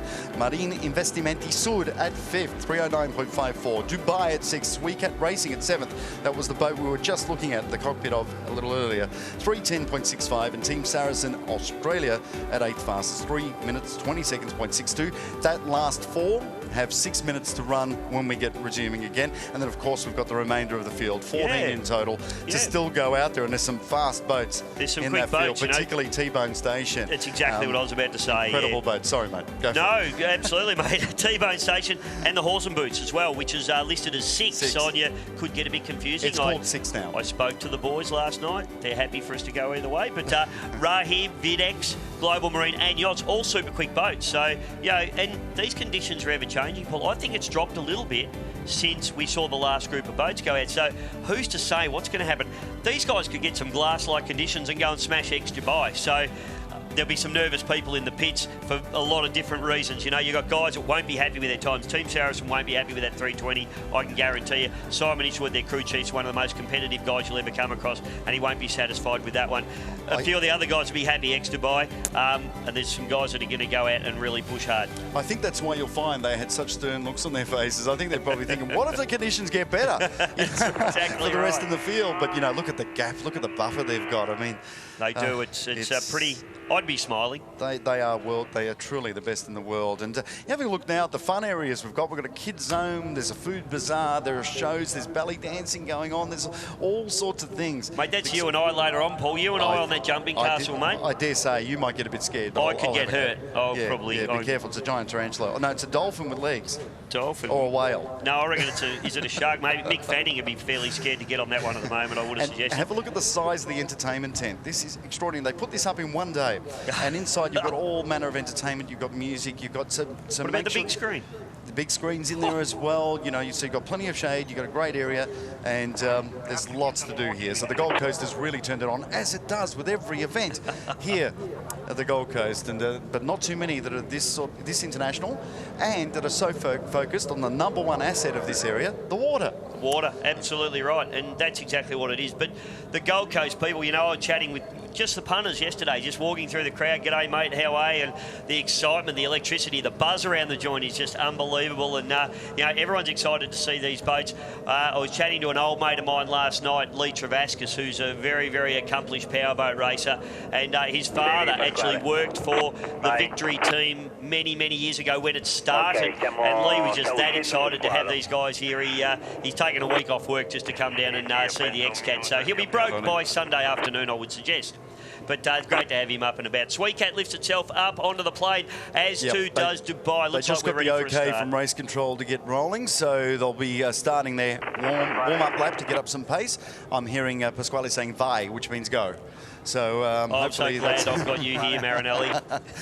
Pasquale Cesena, who's our operations director, and our race director is Per Larsen, who's sitting just above us in race control here to make sure that everything's going the way it should. So they're going to let them go, explore the course, make sure everything's okay, and then we're back into some timed laps. Again, a grey sky is not very usual for the Gold Coast, let me tell you, and we're hoping to rectify that for you tomorrow. We've spoken to the man upstairs, and we think that'll happen. I'm glad you spoke to him, Paul. You're a little more connected to him than I am. So hopefully you can do something. But yeah, a little bit of black cloud rolling in just from the north there over the Broadwater. So that's going to be interesting to see as well. These boats don't have windscreen wipers. I mean, they do use Rain-X on their screens. They do have squirters on their screens so they can flush them off with fresh water. It's not really a huge issue, but the big problem that sometimes they come up to, particularly in this warmer weather, is not so much the water on the outside of the screen, but the condensation that starts to happen on the inside of the screen. The boats aren't particularly well sealed, you know. They do get water in them, especially if they get a hose off in a corner, water comes in. So. We saw that this morning when they were actually pumping water out of the holes, and they were saying, oh, I could hear one of the crew going, it's full of water. And that was from the rain overnight. So, it is. You know, I would have thought they were actually more sealed than that, but obviously for lightweight purposes and purposes of speed. And that brings up a good point. The total weight, 1,950 kilograms, including drivers, but not including fuel. Yep. Right? That's what the boat must weigh, the XCAT boat, when it comes back, in order to not be disqualified, right? So in terms of fueled up, what are we talking in the old language? 2 ton, 2.2 tons, something like that, 2,200 kilos, something like that, in terms of fueled up. And maximum boat length is 9.5 metres. You've mentioned that there are different lengths to some of these. Yeah, so they have a minimum and a maximum there. So, you know, they've got to be within the spec. And, of course, all the engines are the same. 2.5 litre, 2.5 litre, fuel injected 2-stroke, 60-degree V Mercury V6 race engines. And the Dubai boat just eyeing off the start line here now. So he's just circling and milling like a shark circling its prey, just looking at that start line. He wants a good run up at it. So too the XCAT boys, even hanging back a little bit further there, just sitting in the swell. So they're going to absolutely charge the line because they know they're going to need to be on it and on the bubble and on the point straight away. You were saying earlier that you want to get out there first. Obviously, travelling in the wake is going to cause, we see that a lot in racing, but that's something that does slow you down. Yeah, you don't want to be... Look, the wash probably isn't a huge issue unless you're following someone into a corner and you get caught up on the lip of their wash and it can spin you out. These boats will get over the wash of another boat pretty comfortably, but what you don't want to do is get caught up with a slower boat coming into a corner and slowing you up, or even worse, having to go around the outside of them and travelling a further distance than what you absolutely want to. You want that perfect lap. You want no one in your way. You don't want to have to pass any traffic. You want to be able to go point to point to point to point. So that's what these guys will be looking at. And Dubai now lifts itself up onto the plane as those little 2.5 litre Mercury starts screaming up into the 8,000 RPM barrier. And Dubai charge the line. Not right up on the pace yet. I still see a yellow flag out as well, yeah, Paul, so they might not be able to get going just yet. It won't be very long. Won't be very long by the looks of it. I can hear the frantic conversation. But there's the view now. Surfers Paradise in the background. There's the XCAT World Series setup. Have a look how magnificent it looks. There's our cranes that lift the boats in and out. And you think, do they do that every time? Yes, they do. Every time they make an adjustment, up they go and into the dry pit, or they can just do it there in the wet pit at a certain level. And then across into the wet pits, you can see there the team's waiting and ready to go. Really is a patience game too, because the drivers are eager to get out there. The pilots really want to get out there, but they've got to hold that patience and hold that eagerness until we're ready and everything is safe to get out there and set their best time for qualifying ahead of round 4 of the UIM XCAT World Series for 2015. That'll be tomorrow. Great race that is, we're looking forward to. Obviously, we're planning to go out into the ocean and much more. Green flag now, I believe. That's what I heard in Italian. They're still holding the yellow right now. Got our eye on the yellow there, Paul. Okay, yeah, so I think there's a couple of cross discussions going on there, but we'll boys will, soon we'll be going. We're very close, absolutely. But mentioning we'll have a longer course for the Grand Prix, which will head right out. It's around about a 5.7 nautical mile course. It'll be very, very challenging, and really, really looking forward to that. So starting at the front is absolutely imperative as XCAT puts the hammer down now. The first one to really go full hammer towards our timing zone. Airborne here in the flat area as well.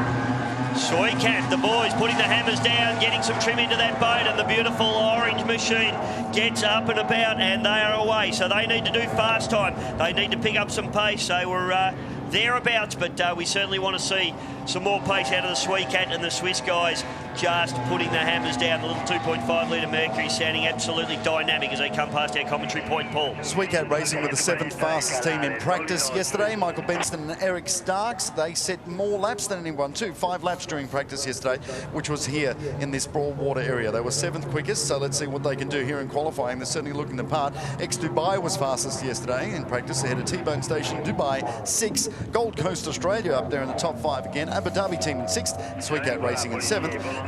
Yacht, Lady Spain, and Cantiere Postiglioni, otherwise known as Videx. I did that right. At 10th fastest yesterday in practice. So just giving you an update of where they stood for their first run yesterday, which was in conditions that were far rougher and more difficult out there. So we didn't get to go offshore. We stayed within this broad Gold Coast broad water area. Paul, pretty excited. Rashid Sanil El Taya and Fali Khalid El Samari, and I'm battling on with the Arabic names, but thanks, boys, for bearing with me. In the Abu Dhabi boat, they are up and about again and doing a fantastic job. And let's see what they can do, because the ex-Dubai boats sit atop of the table. Abu Dhabi are very, very keen to try and knock them off their perch. Can they do it? I'm really liking the look of XCAT, though. Really, really smooth. I haven't seen too much lateral movement at all. The boat seems to be very, very stable, even under extreme high speed. And as we mentioned earlier, smooth is fast, and it's looking very smooth to me. Now, as I say that, up and above it gets, and from that side to side movement too. I take it that's going to slow you up a little bit? Oh no! Look, you're gonna be rocking rocking and rolling a little bit. You know, it's, as we said many times, the ever-changing surface of water. What it is about dealing with the conditions when they come on. This is where we'll see whether the boat's balanced nicely or not as they come through. Look at it just dancing from sponsor to sponsor. The boat's light, Paul. It's running hard and it's running fast. It's choking up plenty of air and just dancing from sponsor to sponsor, as to as the Abu Dhabi boat as they come through, and hopefully clock a time from them.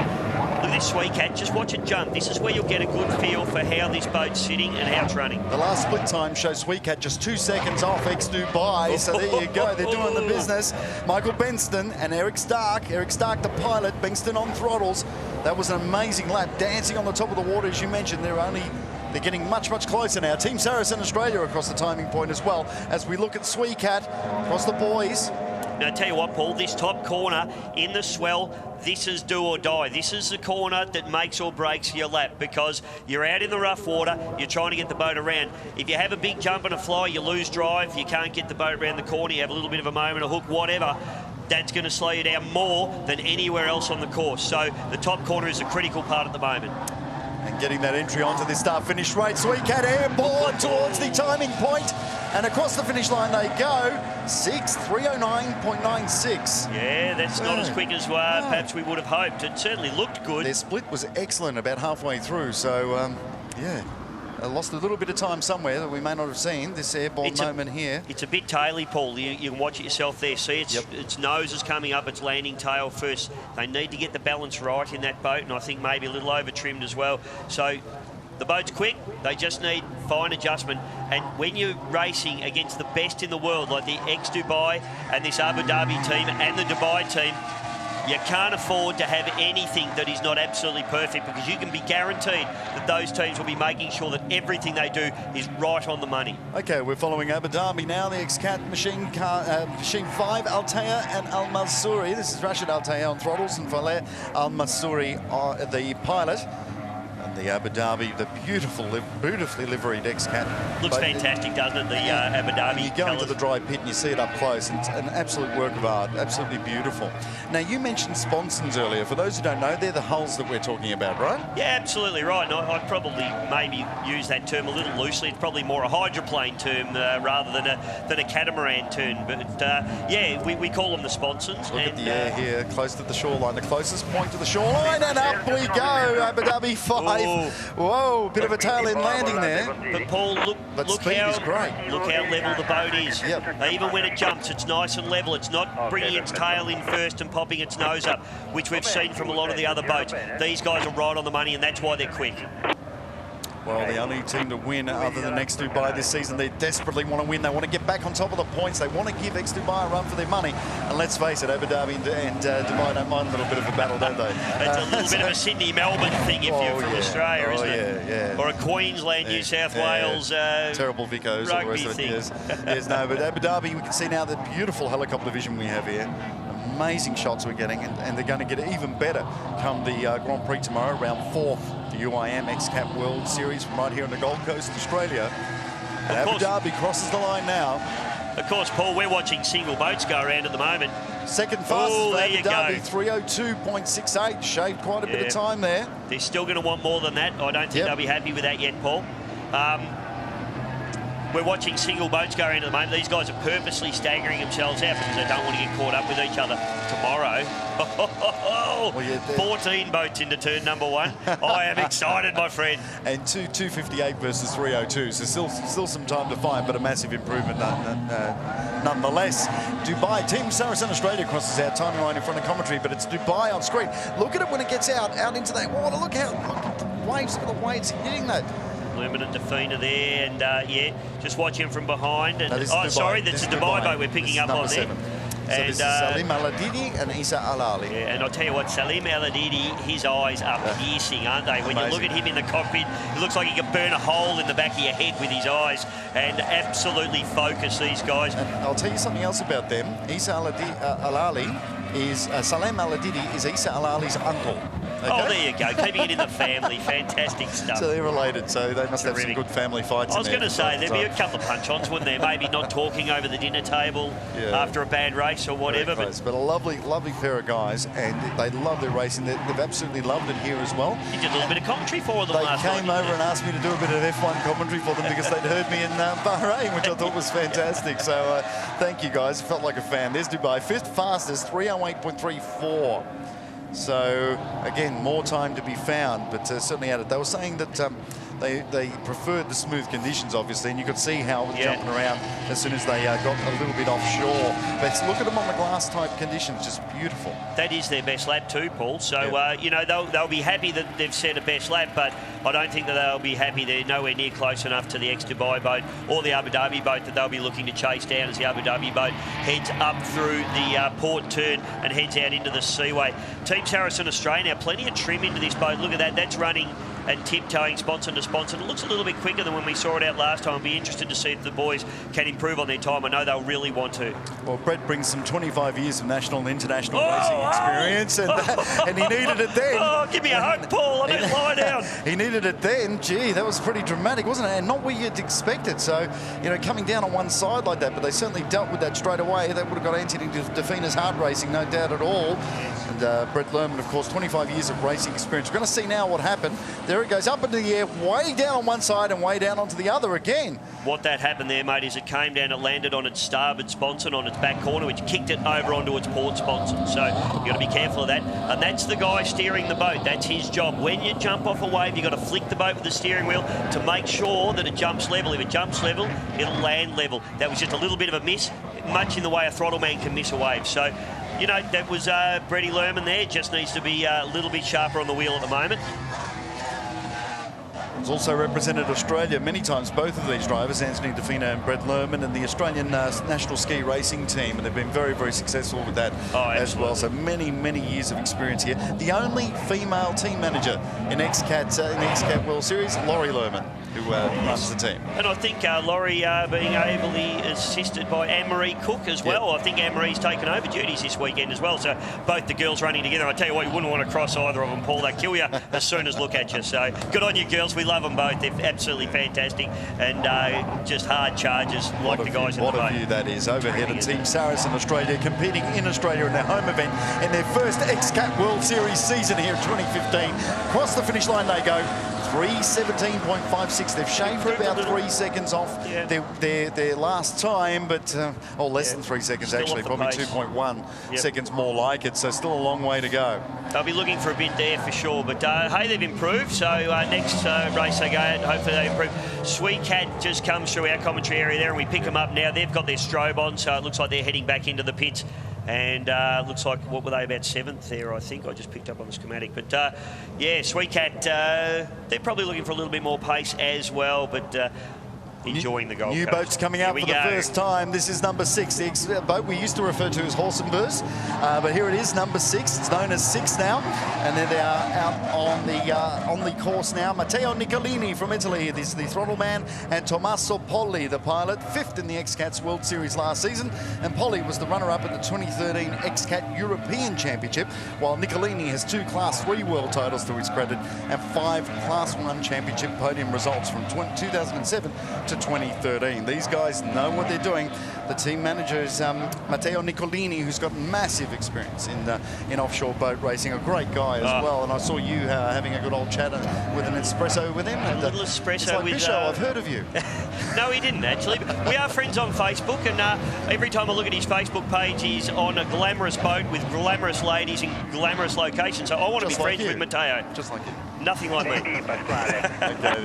T-Bone Station. Now, this is one of the quick boats in the category, and we're really excited to see these guys out on the water. And Giovanni Capitala and Darren Nicholson. And Darren, of course, an Australian, so get behind the T-Bone Station, all you Aussies on the bank. Darren from Newcastle and Giovanni Capitala. This boat's super, super quick. They've been running really strong in the championship, and the T-Bone Station is a boat to keep your eye on. This team is run by Luca Fendi Racing. Now, you might think Fendi, the fashion house? Yes, that's them. Oh, we've had a moment. We've had a moment there for T-Bone Station, getting it all wrong.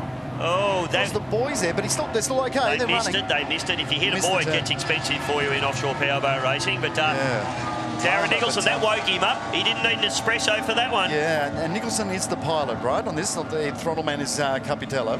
Yep. And mentioning before, Luca Fendi Racing. Now, boat 17 is also out. That's Rahib with Fatima at the wheel. We'll talk about that in a moment. Let's see what happened. Let's revisit this, Paul, because you see the boat comes in. Now, we spoke a little bit earlier about having in-trim in the boat and the inside of that, the sharp inside of that sponson grabbing and actually dragging the boat in and the back's trying to pass the front.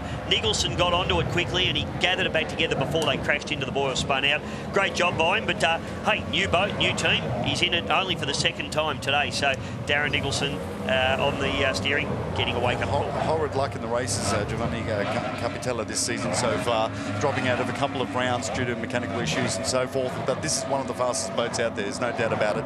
And Luca Fendi team, the Fendi Fashion House, the same family that owns this boat. So welcome to the Gold Coast to Luca Fendi Racing and to Giovanni Capitella. So team 6 on a hot lap now. Nicolini offshore, that is. Boat number 6. This is Nicolini and Polly coming through now on a very, very fast lap. We're going to follow them around now. And also mention the Rahib, number 17, our entry from Kuwait, with the first ever female driver from the UAE, Fatima Al-Zabi, the pilot, with Abulatif Al-Omani, the Throttleman. They're on track as well. It'll be very exciting to see. And this boat number 6, I think we're going to see some real action from these guys at the moment because they are super quick. The Rahib boat now just coming past us, but the number 6, the Horse and Boost machine. Horse and Boost is jewellery, if you didn't know, Paul. The beautiful jewellery that great sponsor for these guys now. And I noticed Matteo sporting some of the product last night as well, doing beautifully. So let's see how these guys can go and what sort of numbers they can put in. Looks like a jelly bean boat, doesn't it? Sure does, and you don't miss it in the crowd, that's for sure, with all the colours across it. And the interesting name of just 6, after having such a difficult name to pronounce, they've sort of made it a little bit easier for us now with 6. But, oh, airborne! And back down they go again. Have a look at that. As soon as they get to the seaway part of it, for obvious reasons, and it gets so narrow, heading out into the seaway, airborne once again, down on the right side. Pushing hard here in number 6, Nicolini and Polly. The Italians loving the conditions. Oh, there you go, another one. So the guys having a red hot go now. They've gone out of the seaway and the boat is all over the place like a mad woman at the moment. But it's a Victory Team Catamaran running the 2.5 litre Mercury race engines, as they all are. You can see that's a graphic shot of the big swells that are running over like mountains out there at the moment. So let's keep an eye on these boys. And those boys are relatively close. If we go out further tomorrow, guys, this is just a taste of what's coming up. But have a look at, do these things love low-level flying or what? That is amazing. And you were saying, look, the more spectacular it looks, sadly, the slower it is as a lap, right? Yeah, look, as a rule, yeah, there you go. Very nosy there. So these boys coming in taily as well in this Victory boat. They've got weight in these boats. They can shift it around. I'd be thinking it's really tough for them in these conditions because, as we spoke about, we've got these rough conditions outside. We've got smooth conditions inside. You effectively want your weight towards the back of the boat in the smooth. You want it towards the front of the boat in the rough. Also, if you had movable water ballast, it'd be really difficult to try and put it in such a short space of time that you're in the rough and then back into the smooth. So it's a real setup conundrum for the crew chiefs at the moment. Take a look at boat 6 now, going airborne here. This is Nicolini and Polly.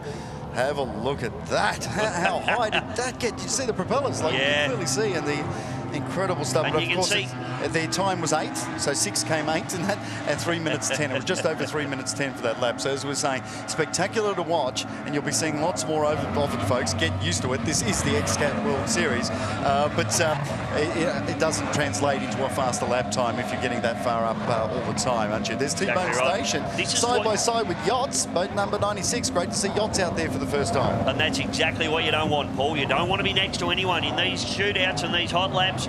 This is just going to cause a problem for both of them.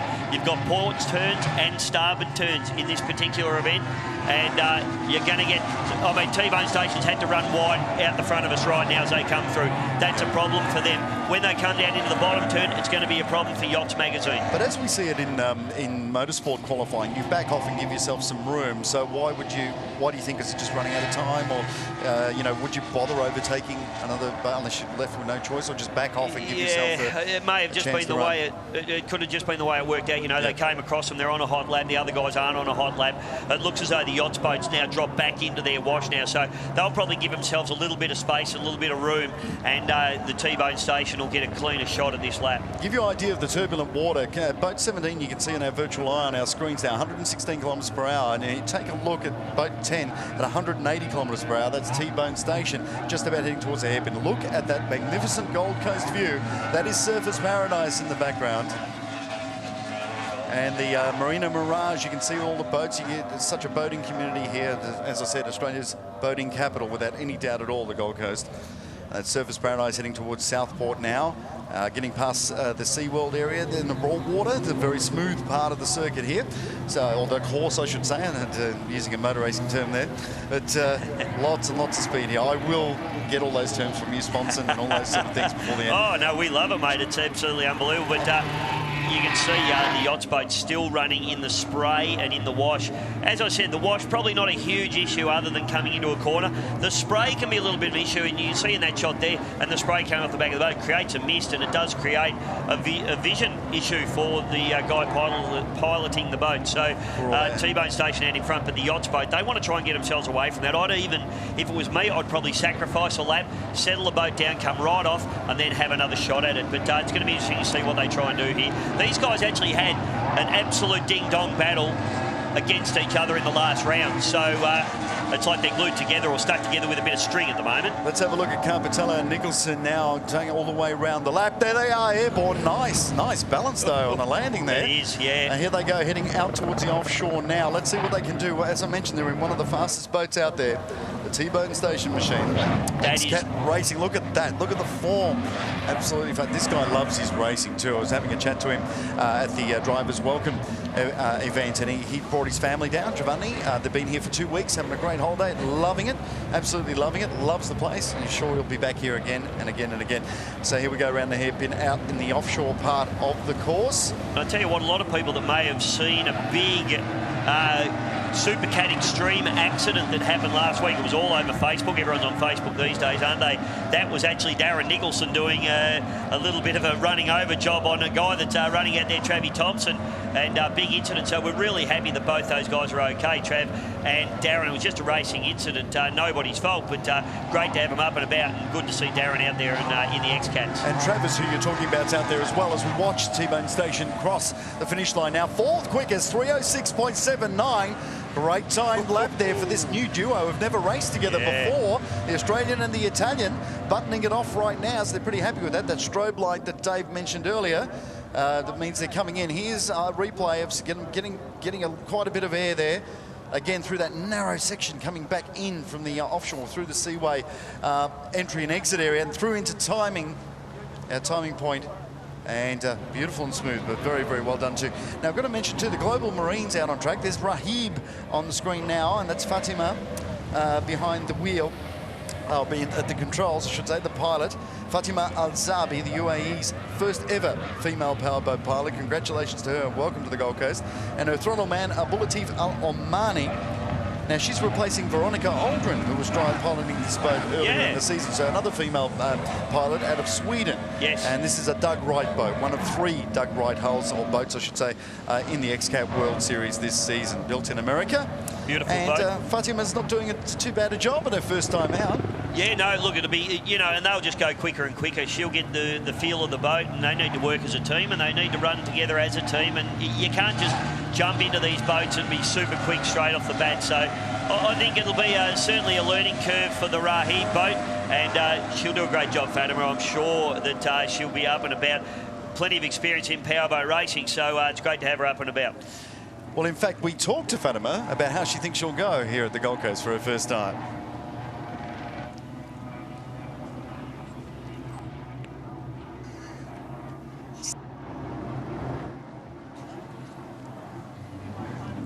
Okay, we're missing a bit of audio there. We will come back to that piece in a moment, but that was what Fatima looks like there on screen, and we'll get that back. Fatima Al-Zabi, but congratulations to her. Look at this, look at this. Yeah, the hatch is opening. All the hatches open, Hatch is opening on Rahib. So boat 17. It's locked down now. No, They've noticed. They've managed to shut it. So yeah, that'd have an aerodynamic effect without any doubt. But all also sorts, you know. Safety issue as well. But that's down. So good on them. Off they go. And again, our Kuwait entry, the boat, of course, and Fatima from the UAE, our only entry from Kuwait. And as I mentioned before, if you're going to learn something in Arabic, Rahib means awesome. Global Marine we haven't mentioned yet. They've been out for a couple of laps. This is Marina Gabiani and Travis Thompson, from Queensland. The other driver involved in that running over exactly. Drives the Maritimo boat in the Australian Supercat Extreme Championship. As you mentioned. So there's Global Marine on track now. Another very, very quick boat. You can't discount these guys. Another Italian team, the Moretti Racing Team, owned by Alessandro Barone and managed by Serafino Barlesi. And Gabbiano's the 2011 and 2012 Endurance B Pro World Championship and finished third in the 2013 Endurance A Supersport World Championship as well. They didn't start the opening round, though, as we see this replay on screen now. Their actions, beautiful slow-mo pictures here. Up they go, beautiful landing, though. Nose in. So they're certainly going hard there, Global Marine. They didn't start the opening round in Fujairah, and they didn't finish the third round in Cascais in Portugal, the round before this one. They're last in the point standings, though, with 13 to their credit, so they need to get some more points out there. There's Yachts going past the time frame now. The timing point, boat number 96. That's Francois Pinelli and Saul Lubacco. Saul's the pilot, and Pinelli's the throttle man. 3:16 on the global boat as well there, mate. So they need to find a little bit of pace, and hopefully they can do that. But certainly another new pairing. So Travis doing a great job just jumping into the boat for the first time as we track now with the Rahib boat, which is awesome in Arabic, is it not? As they charge back out into the seaway. And we're not sure how good that time will be because the hatch was open, so that's affected this lap. Yep. We'll see how they go, but I tell you, she's handling the conditions extremely well. Both of them are. I should say it's not just one pilot; it's the combination of two having to work together and work as one. And that's what's so unique about the XCAT World Series and about all sorts of offshore powerboat racing is that co-driver ability to think as one, to understand each other perfectly.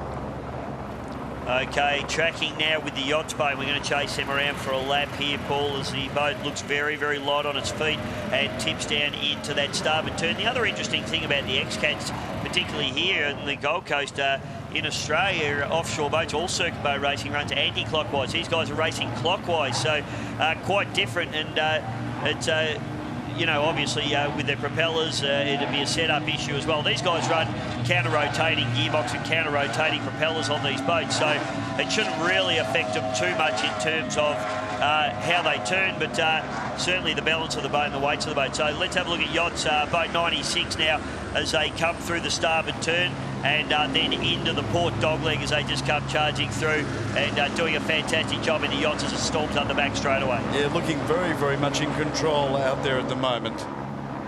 Pinelli, I should mention, Francois Pinelli, the pilot, won the 2009 2-litre Italian Championship. It was the runner-up in the 2011 Class 3 C Italian Championship, and in the 2008 2-litre European Championship, as well as the 2007 6-litre World Championship. How good is this guy?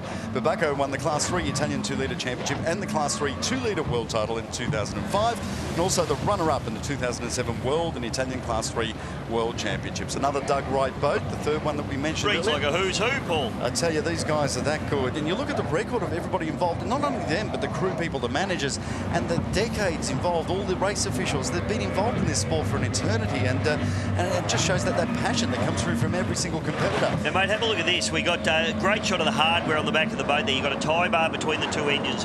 You've got the jacking plates. You can actually see the plates that bolt the engines to the transom of the boat, and of course the gearboxes and the propellers, and just watch them and watch how they flex. When the props come out of the water, there is so much load on those little stainless steel blades as they go out and they re-enter the water, and you can see it so graphically from that shot we're looking at the moment. A 309 for those guys. That's not a bad run there from the Yachts team, and you know, really tough to keep these boats in one piece. What a great job from our helicopter pilot too, giving you these amazing pictures, this low-level flying. They're loving it out there, but doing a great job giving these awesome images that are being beaming not only the Gold Coast, but the XCAT World Series all over the world. And welcome to everybody who's joining us via YouTube and via Dubai Sports. Hope you're enjoying this, and we want to welcome you to the Gold Coast one day. Come on down. If you like what you see, you're going to like it even more tomorrow for round 4 of the UIM XCAT World Series Gold Coast Grand Prix, the first ever. There's Fatima on screen now, and in the Rahib machine, boat number 17, and Abulatif Al-Omani in the Throttleman on that one. Looking quite smooth out. They're getting faster every lap. They're doing a good job. Now, these laps, of course, are for pole position, Paul, and this is what pole's all about. We've got most of the boats heading out on the water now, but let's not forget that we've also got our speed runs this afternoon as well. Okay, now we'll have another go at the chat that we had with Fatima Al-Zabi. Let's have a listen to what she thinks of the Gold Coast in her first time in the XCAT World Series. It's in the race. It's a very good course, and the weather it's good because we change our course. It will be inside, and today I will do well. I hope tomorrow, after tomorrow, it will be the best. Okay, and that's Fatima for us on screen there, and there she is behind the, or at the controls. It's behind the wheel, okay to say for an XCAT? Of course, mate, there's no problems at all, and I've got to tell you, mate, she's a lot better looking than you. I've got Marine, thank you. I've got Marine in my name, right, so Marinelli. Yes. But I'm not quite au fait with all the Marine terms. So I was very excited to see the Marine in your name, actually. I must have said when I was going to work with you. That's why, just like Bishop.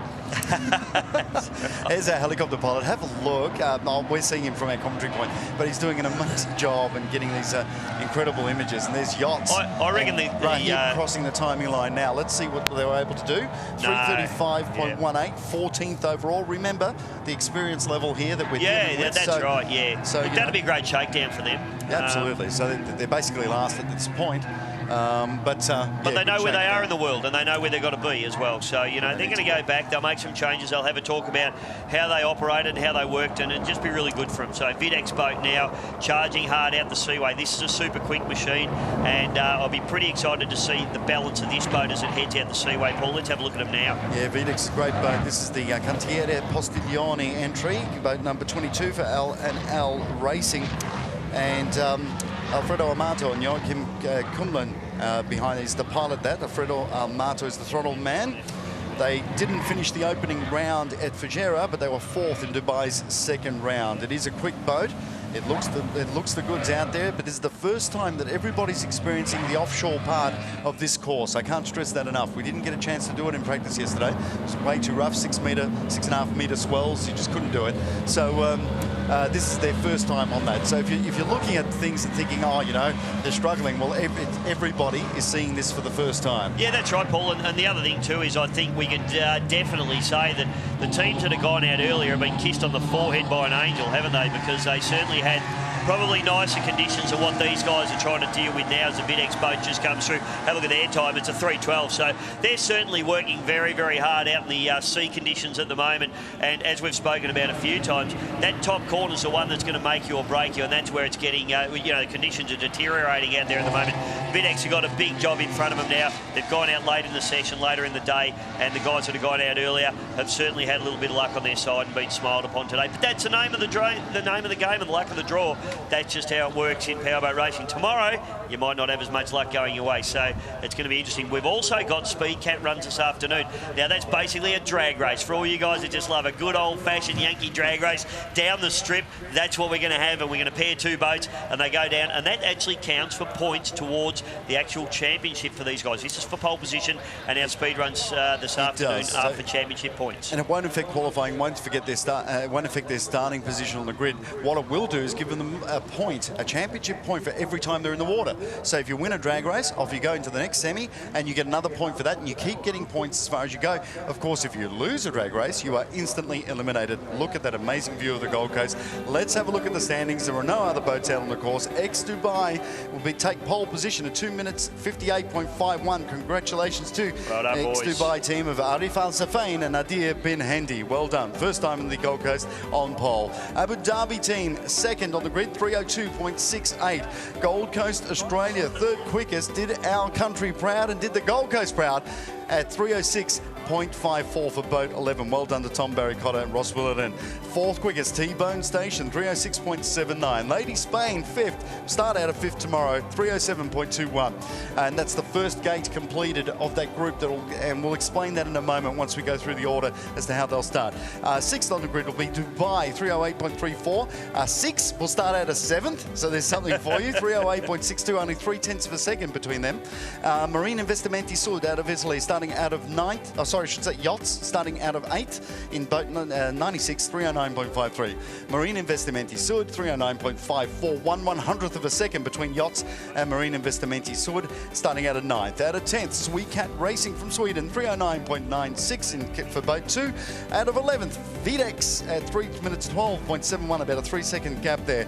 From 12th, Global Marine, and starting from 13th will be Team Saracen Australia, our second Australian team. We hope to see them a little higher than that, but that's good. They're starting out of 13th, they've qualified, and starting out of 14th, Rahib, boat number 17, 3 minutes 35.18. Qualifying done. I'd be really interested to get down to the pitch, Paul, and just see what the feeling is down there, because it is absolutely obvious that the guys that went out earlier had a better crack at it than the guys that went out later. So there's going to be some grumpy faces, there's going to be some happy faces, but at the end of the day, we've still got speed runs this afternoon, and this is one of the, I've just heard from their officials that this is one of the biggest gaps that we've seen in our boats throughout the whole series. So it's been an interesting day in the office for the XCATs. It certainly has, and we're looking at something of a bit of a slower watercraft out there, but a reminder for our Speed Cat runs that are taking place this afternoon. The drag race, the out-and-out drag race, it will happen here on the broad water.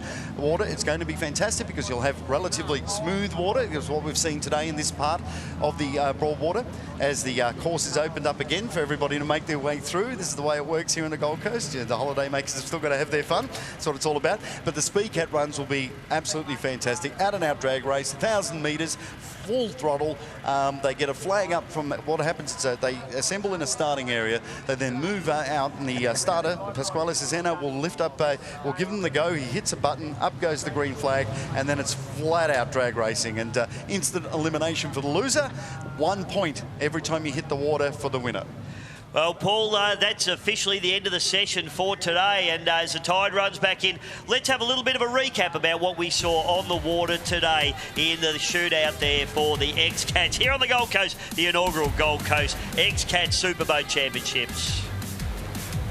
And how beautiful does it look out there in Australia's Gold Coast? We've got a bit of sunshine creeping through now, and there's the whole XCAT Grand Prix area. Beautiful 21-foot bullet there, mate. Very nice boat. Raced a lot of them in my time.